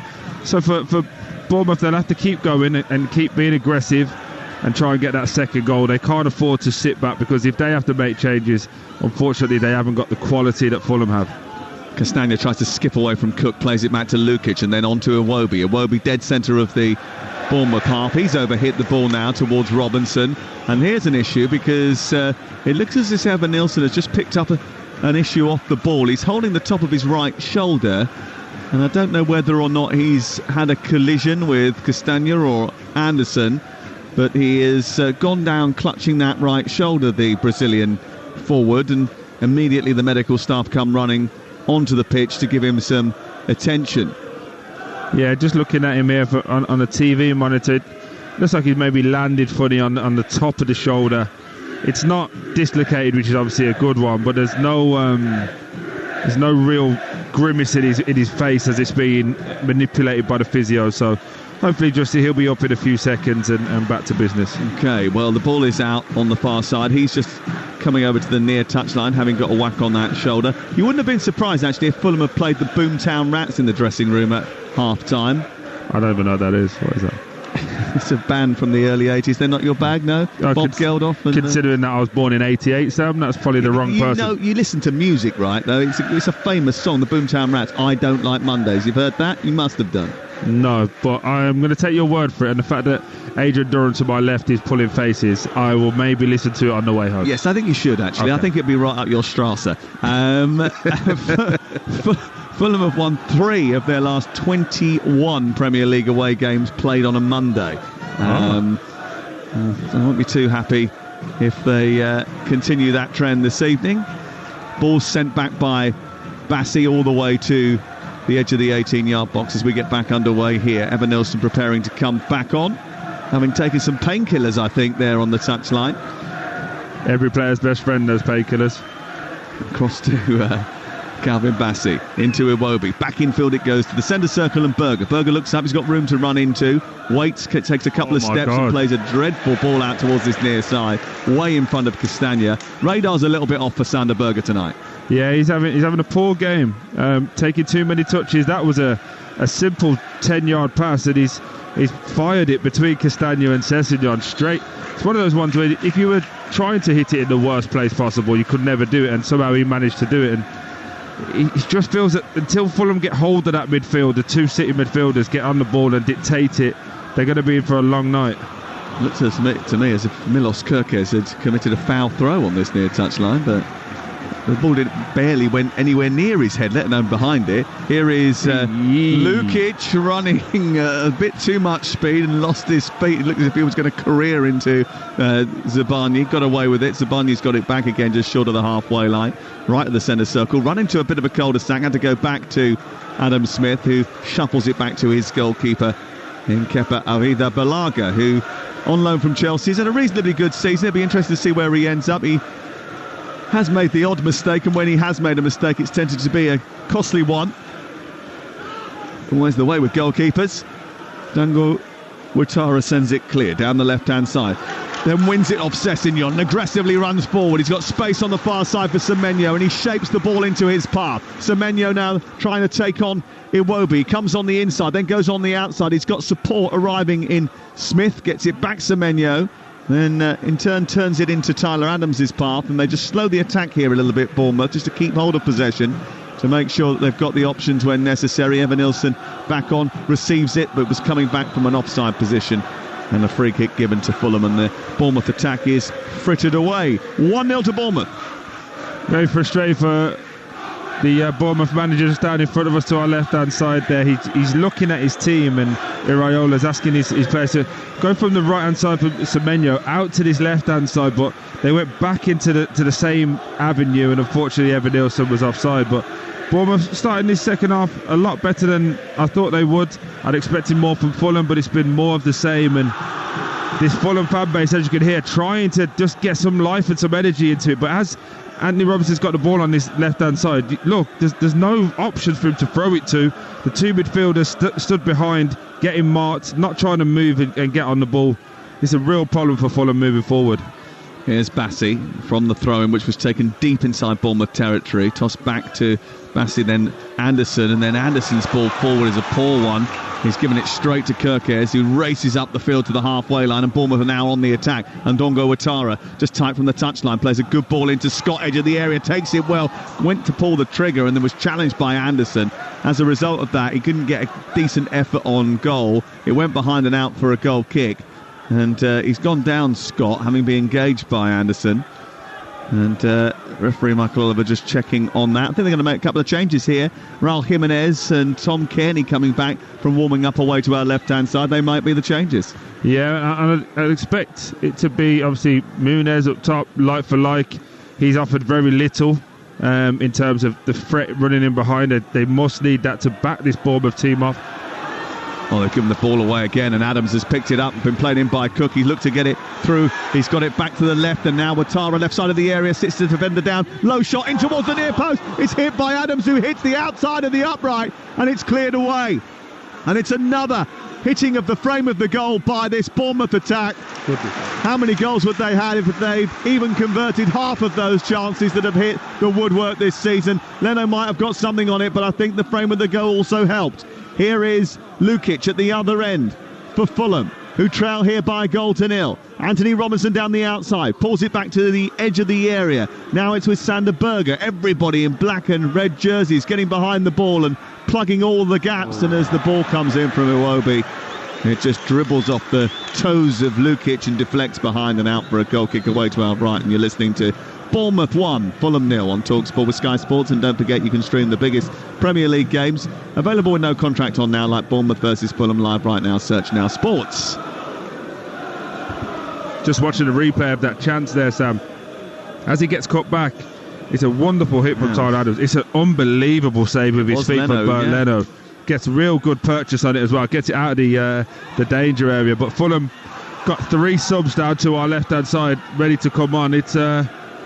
It's clearly a frustrating first half, and then an extra 10 minutes into the second half. It looks like Traore's down there now coming on. Raul Jimenez and Tom Kearney all looking to come into the game. Well, it's a basic changing of the cast, because Rodrigo Muniz is going to go off. Sessegnon is going to go off. He's got the ball down the outside. Zabani is dealing with him rather easily.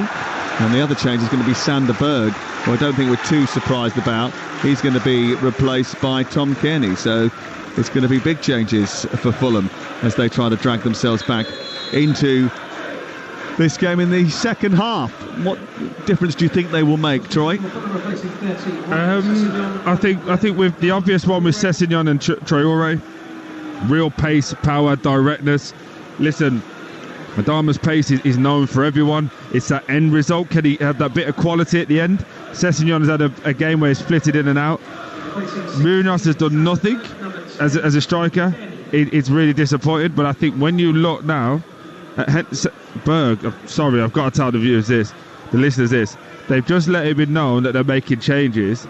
And Sander Berg... No, they've got it wrong. I think they've got it wrong. Sessegnon is going back on the field of play, having been substituted because they've got it wrong. So the referee is saying, no, he's already been taken off and been replaced by a player, so he can't come back on. Traore was brought on for Sessegnon. They've put the wrong forms in.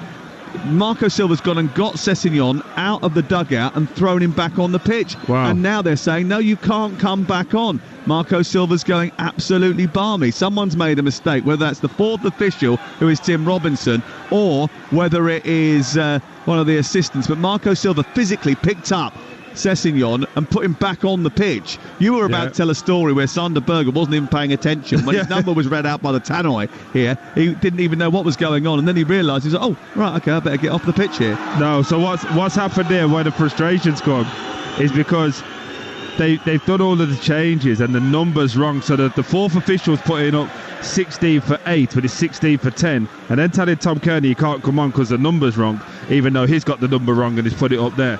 But the best part about that, and to sum up, that wasn't the reason that Sessegnon was dragged out the dugout and put back on the pitch. I think that's an admin error, we'll call that one, because I actually think Sessegnon would have went at right back, and I think they were going to bring Castagna off and allow it to attack down this right-hand side. He's put another set of numbers up now. he's all over the place. The substitutions that we told you about are the ones that have actually happened. But I don't think they wanted to take Sessegnon off. They wanted to keep him on the pitch and take somebody else off, and there has been an error. But despite the fact that the game hadn't restarted and it was an administrative error, the referee was not for the change, and he said no, once he's been taken off the pitch and replaced by somebody else, you cannot then, according to the laws of the game, what rule and section is that under, Sam, as you would know? Yeah, we don't want to bore people.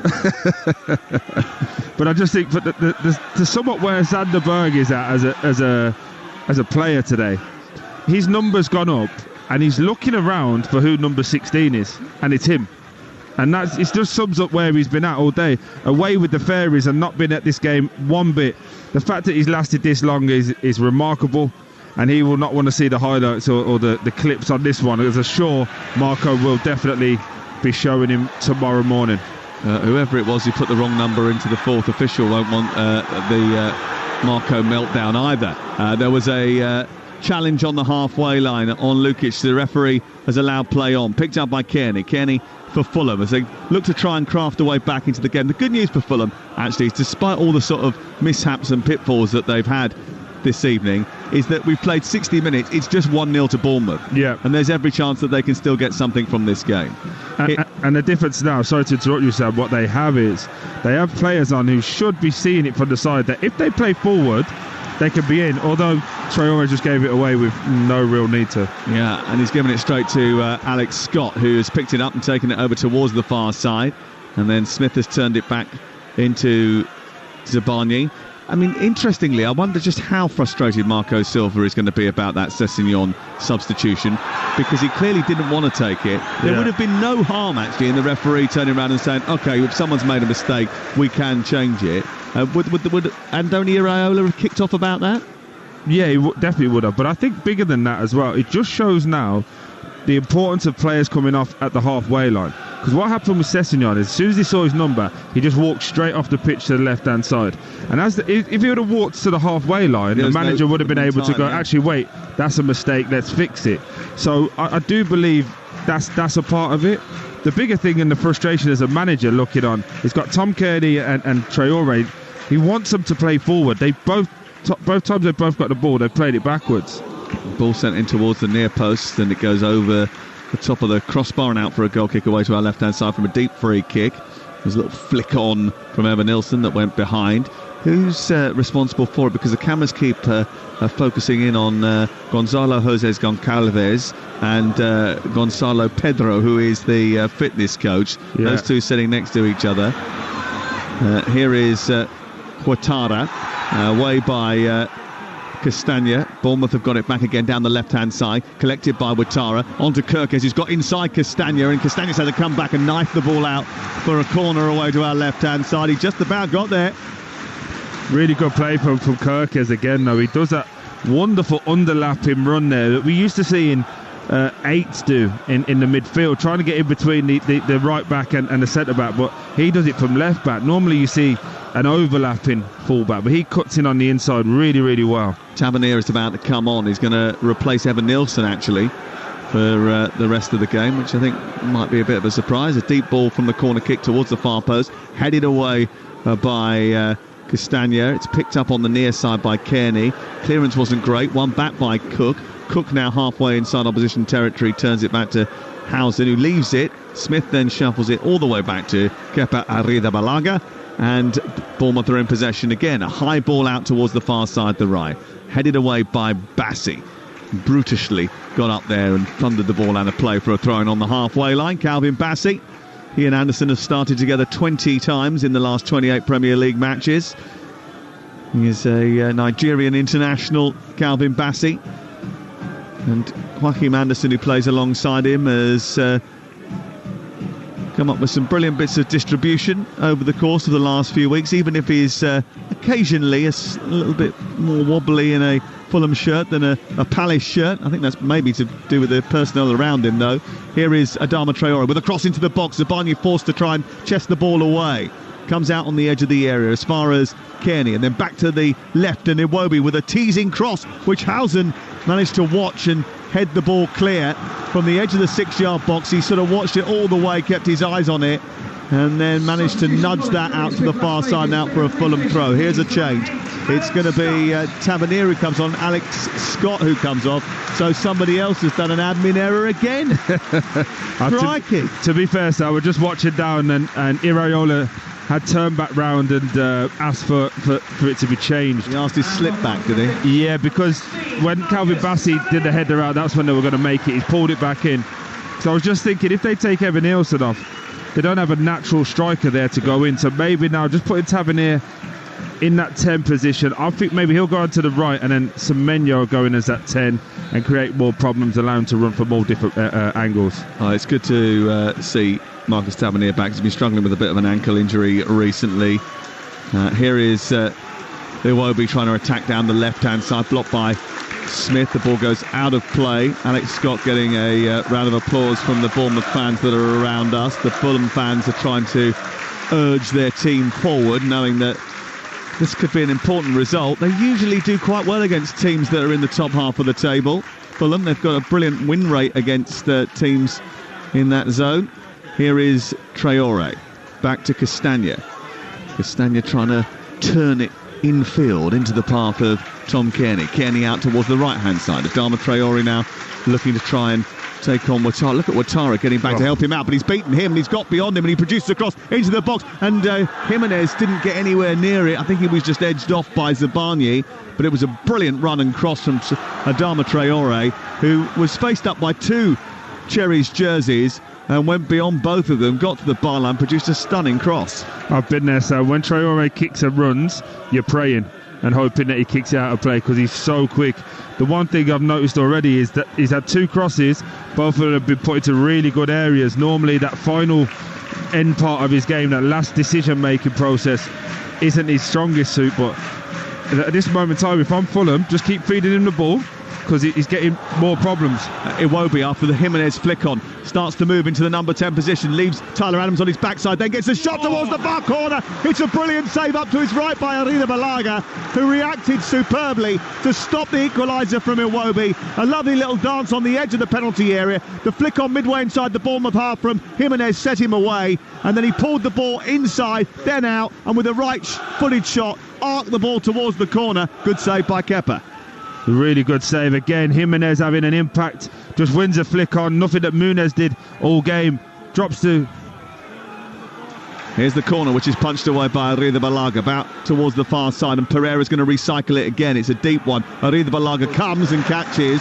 There was just a moment there where, after grabbing it with his fingertips, it looked like it might squirm out, but it didn't. Yeah. And it is into his chest safely, and it remains 1-0 to Fulham. To Bournemouth. Emmanuel Smith rode down to our left, looking like he's going to be coming on. I'd expect that to be for Pereira. I just thought, again, Jimenez winning a flick on, he didn't really deserve to win. That goes back to the point we said at the start of the programme, where he does a lot for the team, and again they've given him all away. Yeah, Wobie coming forward. He's got Jimenez released on the left-hand side. His low ball into the box is too close to Kepa, who drops on it inside the 6-yard box and immediately looks to release Tyler Adams on this near touchline. It's left for Tavernier, who gets up over the halfway line, gives it infield to Ouattara, and Tavernier's got it again, and he's just tried to volley that out towards Semenyo far side, cut out by Robinson, and then sent back to Bassi. Emil Smith-Rowe about to come on for, I think, what do we reckon, Pereira? Should we have a look at the admin? What are the admins saying now? Whoever it is, just guess someone else. Andreas Pereira is the one that's been lodged, I think, with the fourth official. Let's see who it is. It could be sub-roulette. Tom Kearney taking a bit of a gamble, and he went in late on Semenya, missed the ball and gets a yellow card. Just think the changes for Fulham have impacted them positively, and the changes for Bournemouth have actually disrupted them and made them just fall out of sync, and they need to get on the ball a little bit more, be a bit more decisive. Interestingly as well, when Traore comes on, Kirkes is giving himself 5 yards because he knows he's quicker than him. But then now he's not playing in with the line, so that will allow for Jimenez to make the little darty runs off the back of the two centre-halves, and then could be obviously onside because Kirkes is playing him on. Well, what a luxurious position you are in if you are Marco Silva, if you can take off your main striker and bring on Raul Jimenez, and then take off your number 10 and bring on Emile Smith-Rowe. It shows just how well constructed this Fulham squad is nowadays, and I think it's one of the reasons why they've sort of got incrementally better and better and better over the course of the last few seasons, and they are heading for the best points total, the best wins number that they've picked up since 1960. They need a couple more to reach that figure, but I think they'll get it by the end of the season. Here's Robinson over on the far side as they come forward here, chasing a deficit. 70 gone, 1-0 to Bournemouth. Dead centre of the Bournemouth half is the long-sleeved white jersey of Emile Smith-Rowe with 32 on the back. He shoves it into the path of Kearney. Kearney gives it to Lukic. There's a bit of room here to get a shot away. He gets the shot away, but doesn't get it further wide enough to really test Arida Balaga, who just drops and gratefully catches it. Sam, look at the difference between having Tom Kearney on there, who wants the ball, who's driving into areas, and when he plays that ball forward into Lukic, they didn't do that in the first half. It was sideways, backwards.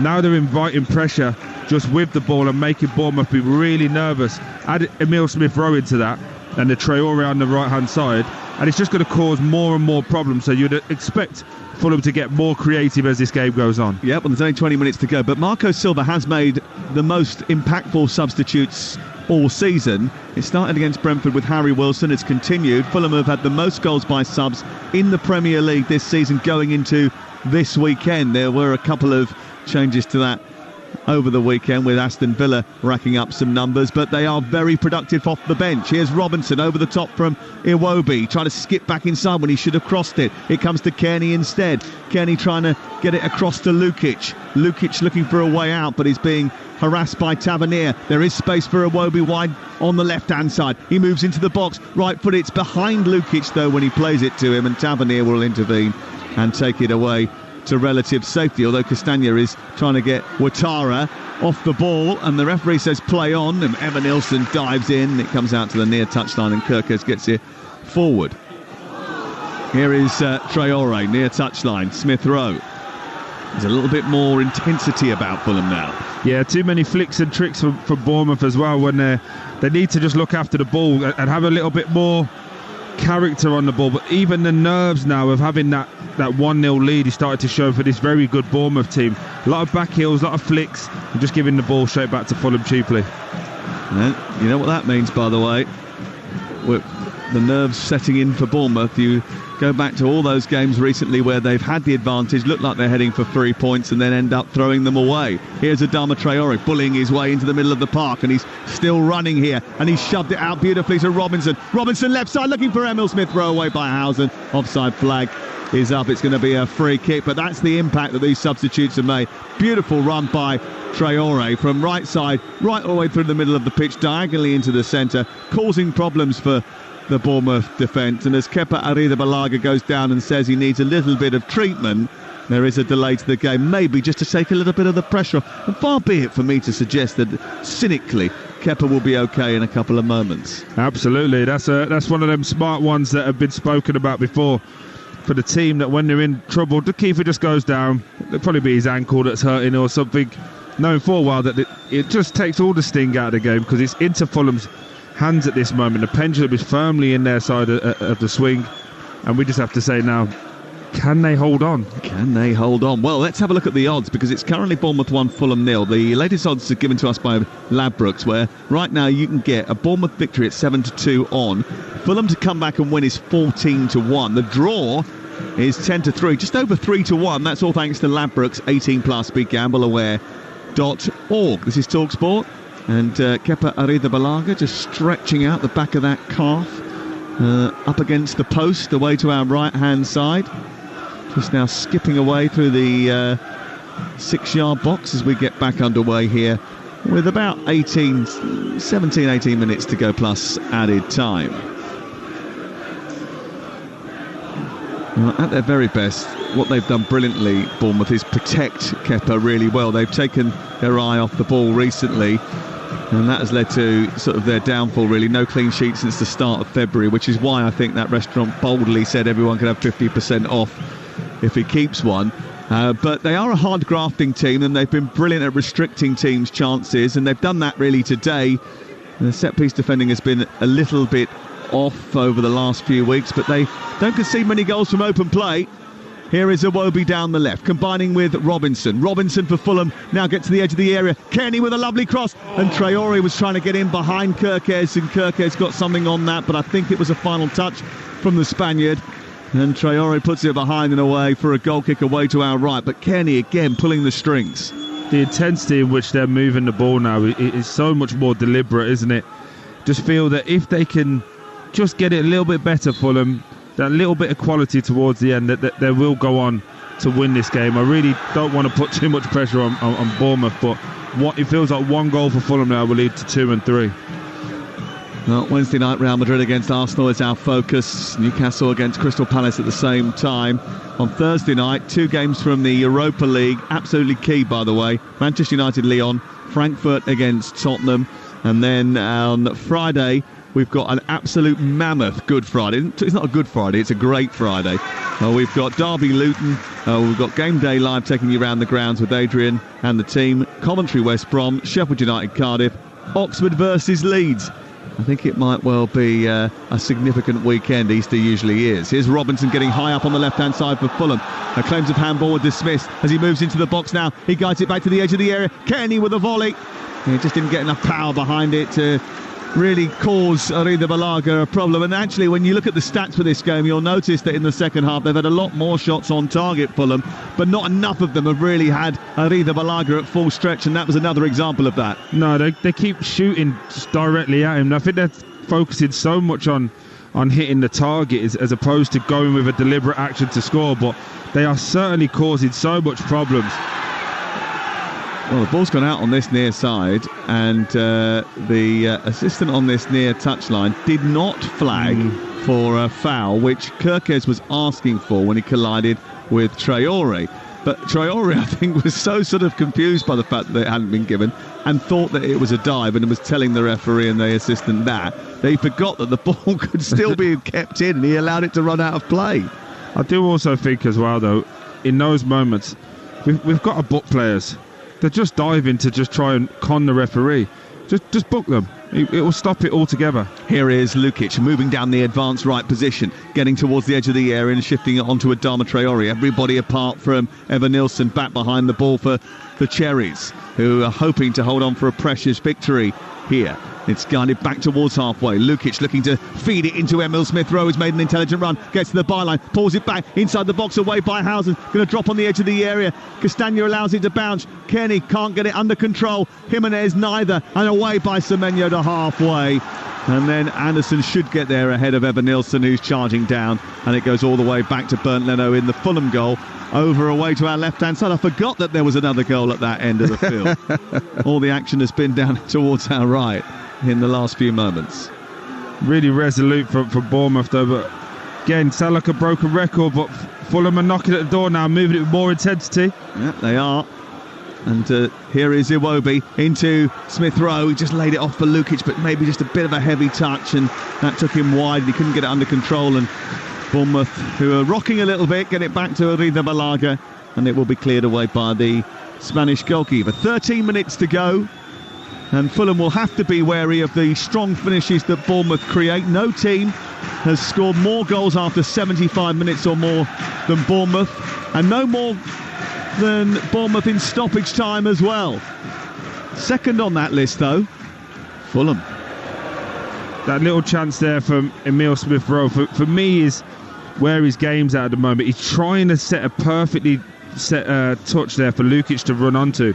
That was what he was doing at Arsenal. I think for his development of his game, I would like to see him take a touch on his back foot and swivel and shoot and try and get more goals into his game. But he's such a wonderfully talented footballer that his brain's ahead of where some of these Fulham players are at this moment in time. And if he wants to go and be the player that he develops, he needs more goals and more assists for his game. Bournemouth lead by 1-0. Goal in the first minute of the game, separating those two teams. Ball thrown in. Was that another foul one thrown by Kirkes? That one was embarrassing. Is he a little bit, taking liberties with these on this near side? Ball sent out towards the right-hand side. Ouattara trying to get the better of Robinson, who just about adjusts and gets back and defends well. And then a good clearance up to Kenny. And Kenny now trying to unleash a counter-attack. Iwobi, intelligent feet. And he just plays it against Cook. Did he? No, he took it out of play over on the far side. The big switch of play is always on here. I can see Iwobi possibly coming off and Willian coming on.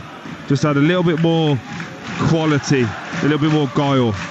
It feels like it's there in the palm of the hands of Fulham, but just not got the composure and that final bit to go and get the goal.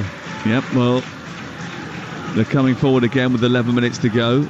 Traore down this right-hand side. Semenyo collides with him and the ball runs out of play. Traore was judged to have just putting it out himself and just melting too easily under pressure, and it goes out for a throw. Marco Silva's getting irate again. He got a little bit irate. He has had a bit of a thing about officials this season, Marco Silva, and I think that is going to be a familiar theme that comes up if the scoreline stays the same. And if it does stay the same, by the way, Troy, it means that Bournemouth will go up into 8th position above Fulham. They'll be on the same points as will Brighton, so 8th, 9th and 10th, Brighton, Fulham and Bournemouth all on 48 points, but Bournemouth will have a better goal difference. But significantly, I think it means that the gap is now increased to Aston Villa to 6 points. Here comes Evan-Nilsson into the penalty area. Goalkeeper comes across, makes a save. Leno, did he just catch Evan-Nilsson as he pushed the ball away? The referee says no penalty, but the VAR will check this. Leno looks a little bit frustrated. Evan-Nilsson went down. Evan-Nilsson went running into the penalty area after a mistake, gave the ball back to Evan-Nilsson. Bassi allowing him to run across his body. There was certainly a collision, but was it enough for a penalty? No, it's really good goalkeeping again. Bernd Leno has done excellently well for this Fulham team, keeping them in with any form of a chance, but again, so poor. Fulham had the ball, it was a throw-in. Throw it back towards Calvin Bassey and he lets it bounce and it just skids off as the night rain comes in. It skids off the turf and goes through. For me, this would be really harsh if it's given as a penalty, but I think Bernd Leno gets a touch on it. Does he touch the ball, Bernd Leno? I think he does, yeah. Well, certainly the referee is still holding the play and the VAR is looking at it. Well, I mean, it's the merest touches of the ball if he gets anything on it. Yeah, I think he does get it on his hand, doesn't he? His left hand just gets something on it. It's almost kicked against his hand. And then he goes through the player, but they then collide together, don't they? And it stays at 1-0 to Bournemouth, no penalty, no foul. 1-1 over on Talksport 2 between Hull and Coventry City. That's just happened. And if you want to listen to that, download our app. You can flick between the two stations or ask your smart speaker to play Talksport 2. Here's Tavernier, away by Cook. And again, intelligent from Tyler Adams just to allow that to run out on this near touchline. And it remains 1-0 and time ticking away. Yeah, the Bournemouth fan base trying to get behind their team now, trying to raise this. It feels like they're sleepwalking to this victory and they need to have a bit more of a foothold in the game. And for Fulham, they need to crank that intensity up again for the last 10 minutes of this game. Well, you're listening to Bournemouth 1, Fulham 0 on Talksport with Enterprise Rent-A-Car, making a big move, planning a clear-out. With vans of all shapes and sizes, if you've got a plan, they've got a van. Jimenez on halfway, nudges the ball to Kearney. Lovely ball out to Robinson. Robinson with a cross. It's deep towards the far post. Kirkes heads it behind, and it goes out. I think it's going to go out for a corner kick on this near side. There was a complaint there that maybe Kirkes was pushed in the back by Adama Traore. It was such a good ball out to Robinson, but the cross didn't really live up to it. There were other options, Troy. Yeah, it was like a floaty cross. I actually would have liked to see him cut it back to Raul Jimenez in the D, because Jimenez has put the ball out there, but again, I don't think Kirkes gets that foul because of the dive earlier on. it actually was a foul on him, but because he dived earlier on, it's in the back of Michael Oliver's mind here that he goes down too cheaply. Yeah, I think that's what the assistant on the near side was saying to him. Kenny with another brilliant ball. Here's the short corner into Kenny, inside the box. He plays it in field behind Traore, and it's kicked behind and out for a corner kick away to our right-hand side. Abu Kamara, the goal scorer for Hull City, 1-1 over on Talksport 2. That's a really well-worked set piece there from Kearney and Emile Smith-Rowe. For some reason, Traore's open in the 6-yard box and just runs away from the area. Here is Kearney again, in towards the near post, flicked into the air by Ouattara, and he's put it behind and out for another corner, so they're going to get a third bite of the cherry here. Will it be an opportunity to bite the cherries in the backside? Because Bournemouth have led for a long time now, 82 minutes. To concede here and throw another lead will certainly be deflating. In towards the near post it goes. Evan Nilsson with the header behind, and another corner. Well, they're going to get a chance from one of these, aren't they? Yeah, I feel like Adrian said it earlier. It's a dying art, this heading game, isn't it? Because that's 4 headers now that Bournemouth should have done. Here is Kearney from the short corner, floated to the far post, so it's too high for Bassi. The idea was right again from Tom Kearney and Emile Smith-Rowe. Tomorrow morning, we've got breakfast with Jeff Stelling and Ali McCoist, and we've also got the Sports Bar straight after us. Jamie O'Hara and Jason Cundy. 0371 722 3344. Willian on for Lukic for the final moments. Yeah, I can see that. Put Alex Iwobi inside. I actually thought Iwobi may have came off earlier on. Put Iwobi inside now. Add some more dynamism in the middle. Get him running over the back of Tyler Adams. But then it just allows for Willian to cut in, as we've seen for years, cutting in off that left-hand side onto that right foot, getting shots away, but also delivering that little bit of quality that only needs one chance for Raul Jimenez to get that goal. Absolutely, and it won't be. I think if you speak to Fulham fans, they'll tell you he's been one of their better players this season. Been incredibly important for them. He's actually scoring more goals than his XG by quite some distance this season. Here is Smith-Rowe, lovely touch into Jimenez, back to Smith-Rowe, and then he just couldn't get it out of his feet again. And Williams won it back well over on the far side, but Dongo Ouattara has evaded his grasp, and it's pushed forward, and he's given it away now too. And Fulham have got it back again, and no, they haven't. Oh, yes, they have. It's pantomime season in the middle of the park.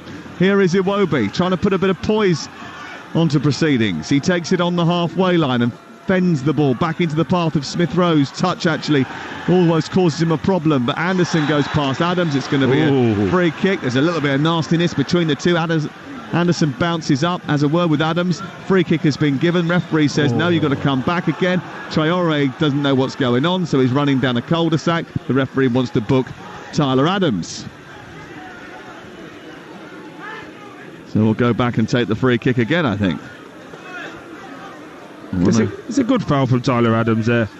There's a little nibble at Anderson, but he's just breaking up the play, breaking up the rhythm.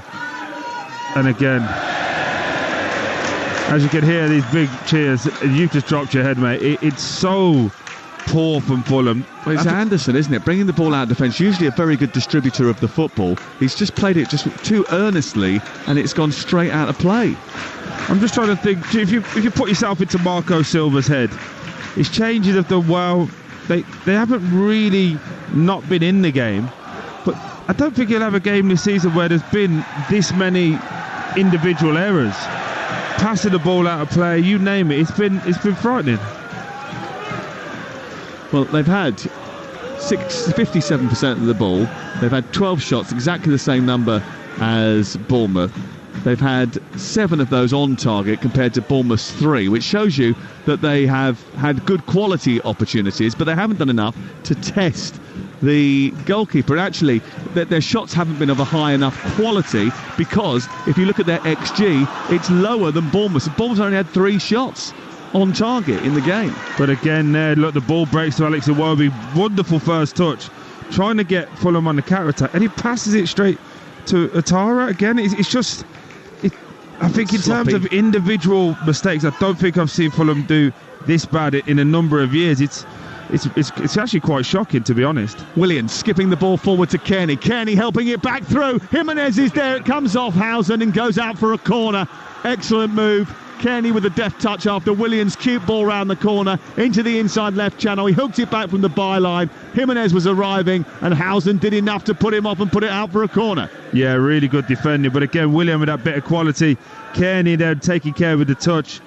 It feels like it's coming, doesn't it, Sam? Willian in towards the near post, punched away by Arida Balaga. Helped back in by Kearney, who keeps it alive. Evan Nilsson heads it further away. Big, strong header by Evan Nilsson too. Emil Smith-Rowe's got it back. 88 on the clock. Anderson was on the near touchline. No one spotted him. Kearney apologises and they go back down the left with Willian. Willian travels with the ball at his feet. Plays it back to Iwobi. Iwobi's 15 yards back from the edge of the area. Kearney being shuffled back by Tavernier. Willian down the left side. Little poke forward by Kearney, but it's released to Bournemouth, and now they can unleash the hounds. They move forward at pace. Ouattara trying to get the better of Bassi, who did brilliantly, actually. Just a step across Ouattara. Did Ouattara have a little grab at his hair there? He certainly tried to sort of do something to put off Bassi, and eventually it was cleared away by Leno straight out of play. Off comes Semenyo, and on comes Soler. I think that will be just to add a little bit of a layer of protection for the last few moments. He scored the only goal of the game. Yeah, you just think now maybe move Tavernier out to that left-hand side and then put Soler in there as an extra body to try and just combat this midfield, because the midfield for Fulham in the second half has been much, much better and dominated the game. Whereas they've got a minute plus injury time for Fulham to force them out the locker. Yeah, they're going to find some way of conjuring up an equaliser. And Kearney certainly had an influence since coming onto the pitch. So has Emil Smith-Rowe. Hasn't been as crisp with his passing, but he's certainly had an impact. And now Willian trying to do the same. Willian down the left side. He's about 5 yards in from the touchline, looking to take on Cook, who's doggedly staying with him. Back to Iwobi. Smith-Rowe has moved into that sort of zone as well. From the far left now, Willian has taken it up again. In towards Iwobi. Half cleared. Evan Nilsson's helped it back, but they've given it to Castagna, edge of the area. Jimenez has kept hold of it. Traore back out to Jimenez, inside the area. A chance for Castagna to try and turn. He can't. Iwobi tries to stab it in towards the far corner, but the offside flag is up, and Kepa Arrizabalaga picks it up and clears it away. There's going to be 5 minutes of added time, Troy, so there still could be drama there. Yeah, you'd feel that the Fulham just need one more chance, but I have to give Bournemouth credit, because they are just defended doggedly, and as the Tannoy announcement has just said, that man of the match for the game has been Kepa. That sums up just the dominance of Fulham in the second half, but they shall not pass is the mantra for Bournemouth. And why are you making that face? Actually, I don't think Kepa's been stretched that much to make that many saves. I think Bournemouth as a team have defended quite well, but I don't think that he's made spectacular saves. Do you? No, but I just think you're being a bit negative because it's a Chelsea goalkeeper that's playing well. Deflection tactic. Here's Ouattara over on the far side, trying to canter in towards the far side. I mean, fancy beating a team that plays in blue and spent loads of money and didn't win. Talking about Ipswich again. Barney down the right-hand side. Robinson manages to get it clear. Emil Smith-Rowe gets it back to his goalkeeper. It's amazing, though, isn't it, what can happen if you entice people with 50% off Italian food. all those Bournemouth players are certainly on that tonight. Straight on Uber Eats, I think. Here is Castagna ready to throw it in. He gives it back to the fullback in Anderson. Have I knocked you off your stride a little bit there? Sorry, mate. No, not at all, mate. It's okay. You don't get this on TNT. Here is Emil Smith-Rowe out towards the far side. Willian takes it on. It goes out towards the left-hand side, and Robinson with a deep ball to the far post. This time Arrizabalaga does brilliantly, and actually, despite the fact that there are two players coming from behind him and he couldn't see them, they've collided with each other and they've brought him down as well. He's gone crashing to the ground, but safely with the ball in his hands. It's amazing, isn't it, when a keeper takes a ball freely, especially in injury time. They just stay down for a good 3 minutes because nobody touches him here. Absolutely nobody touches him. Man of the match performance for me. Traore was challenging for the ball. He didn't get too much contact on Kepa Arrizabalaga, but he did land awkwardly. But they certainly did collide with Zabarnyi, who has got back to his feet now. Housen is on his feet as well, but Kirkes is now getting a little bit of a leg pull for cramp. He probably got that actually when he did that jump throw-in that he tossed in down this left-hand side. Fair play to the Bournemouth fans behind the goal. They realise this will be a monumental win and a clean sheet that will get this Bournemouth team back on track, fighting for Europe. And I think it's in the top 12 places you were saying earlier, wasn't it, Sam, for Europe? You hope so. But it does just feel it's going to be a monumental night, doesn't it, for Bournemouth to win this game and then move forward in their pursuit of the European places. Well, they haven't won since the 15th of February in the Premier League, and they're going to do that now. It's been the longest wait for the season for a victory for these Bournemouth fans, but they are minutes away from equalling a couple of records, one for Premier League points, one for Premier League wins, and it also keeps the hope of a European adventure very much on the agenda. I think there'll be eight places in Europe next season. Well, there will be 8 places, but I think they'll be through the league, I would have thought, unless Crystal Palace win the FA Cup, which is a possibility. A 1 in 4 chance now. Ball headed away by Bassi into Raul Jimenez. Fulham can do themselves a real good service if they can get an equaliser late on. It's Robinson skipping past the challenge, but Cook just got enough on it to take it out of play. And there's a yellow card there. And it's Cook who gets the yellow card, so it was Smith with the challenge over on the far side. Referee has allowed play on, and Willian delivered a cross into the box. It goes through the 18-yard box and right out this near touchline and floats out for a throw-in down by the corner flag. 94 minutes gone, so 1 minute to go. It was Cook on Iwobi, actually, wasn't it, over on the halfway line, which yielded that yellow card for Lewis Cook, former England international. So former England international, we'll still hope that he can do it again. Foul by Castagna on Soler, who's come out to protect Kirkes for the final few moments. I think they're going to get over the line now, Troy, and this will be disappointing for Marco Silva for a number of reasons. I thought he was going to tell me the reasons, sorry. Are you not going to tell me the reasons? Well, one, the way his team conceded the opening goal in such an early moment. 2, the fact that they haven't managed to get back on the score sheet despite having a number of shots and chances, crafting chances. 3, that it's taken so long for his team to get into gear and he needed to make the substitution to do so. And 4, he's still furious with that geezer who put in the wrong slip. Absolutely. Yeah, I think he'll be disappointed in general with the all-round play. For as much as they've had a lot of possession, made chances to shoot, they haven't really broken down this Bournemouth team, have they? And had any one-on-ones or clear chances where we thought should score. And then towards the end, it's got very, very desperate as well. And I do feel that at this moment in time, he'll be disappointed with that.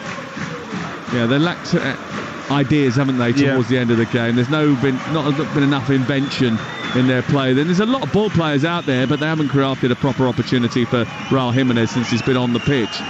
And that's why they're not going to win the game. They're going to lose it. In fact, the referee's just looking at the watch now.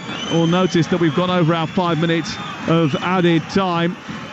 And it's going to be another defeat for Fulham.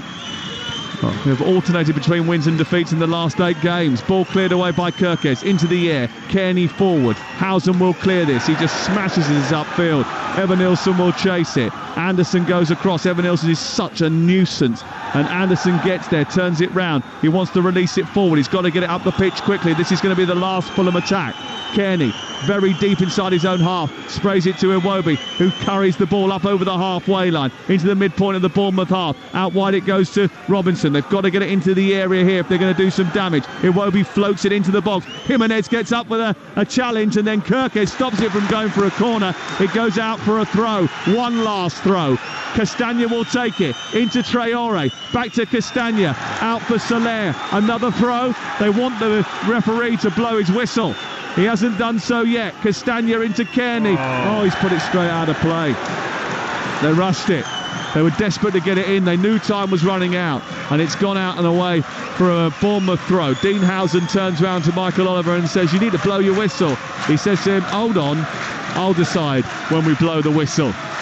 And it goes out for a throw, and it's a long throw by Milos Kirkes, and then the whistle does blow, and you can see why Fulham don't like playing on the first day of the week. The result at the end of another manic Monday sees them miss the opportunity to put pressure on Chelsea and Aston Villa, and you wonder whether their hopes of European football is now going to rest on the success of others.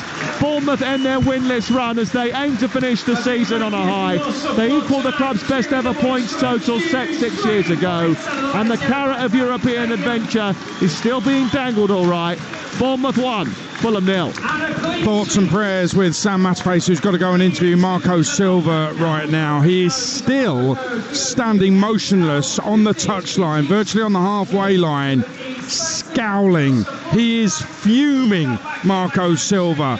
Is he fuming with himself, officials, his players? What's he fuming with, Troy Deeney? I think the players. I don't think they've done themselves a good service today. And so sloppy, balls go out of play.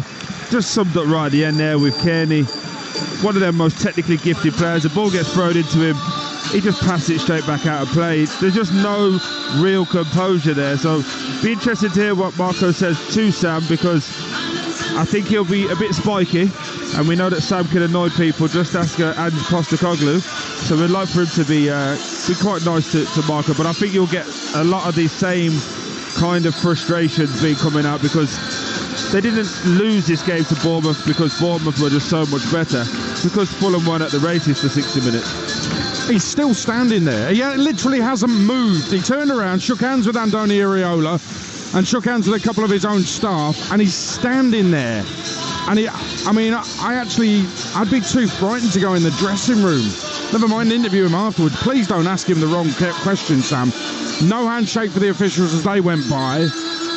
I mean, what is that? You know him better than any of us, Troy. I mean, the body language there.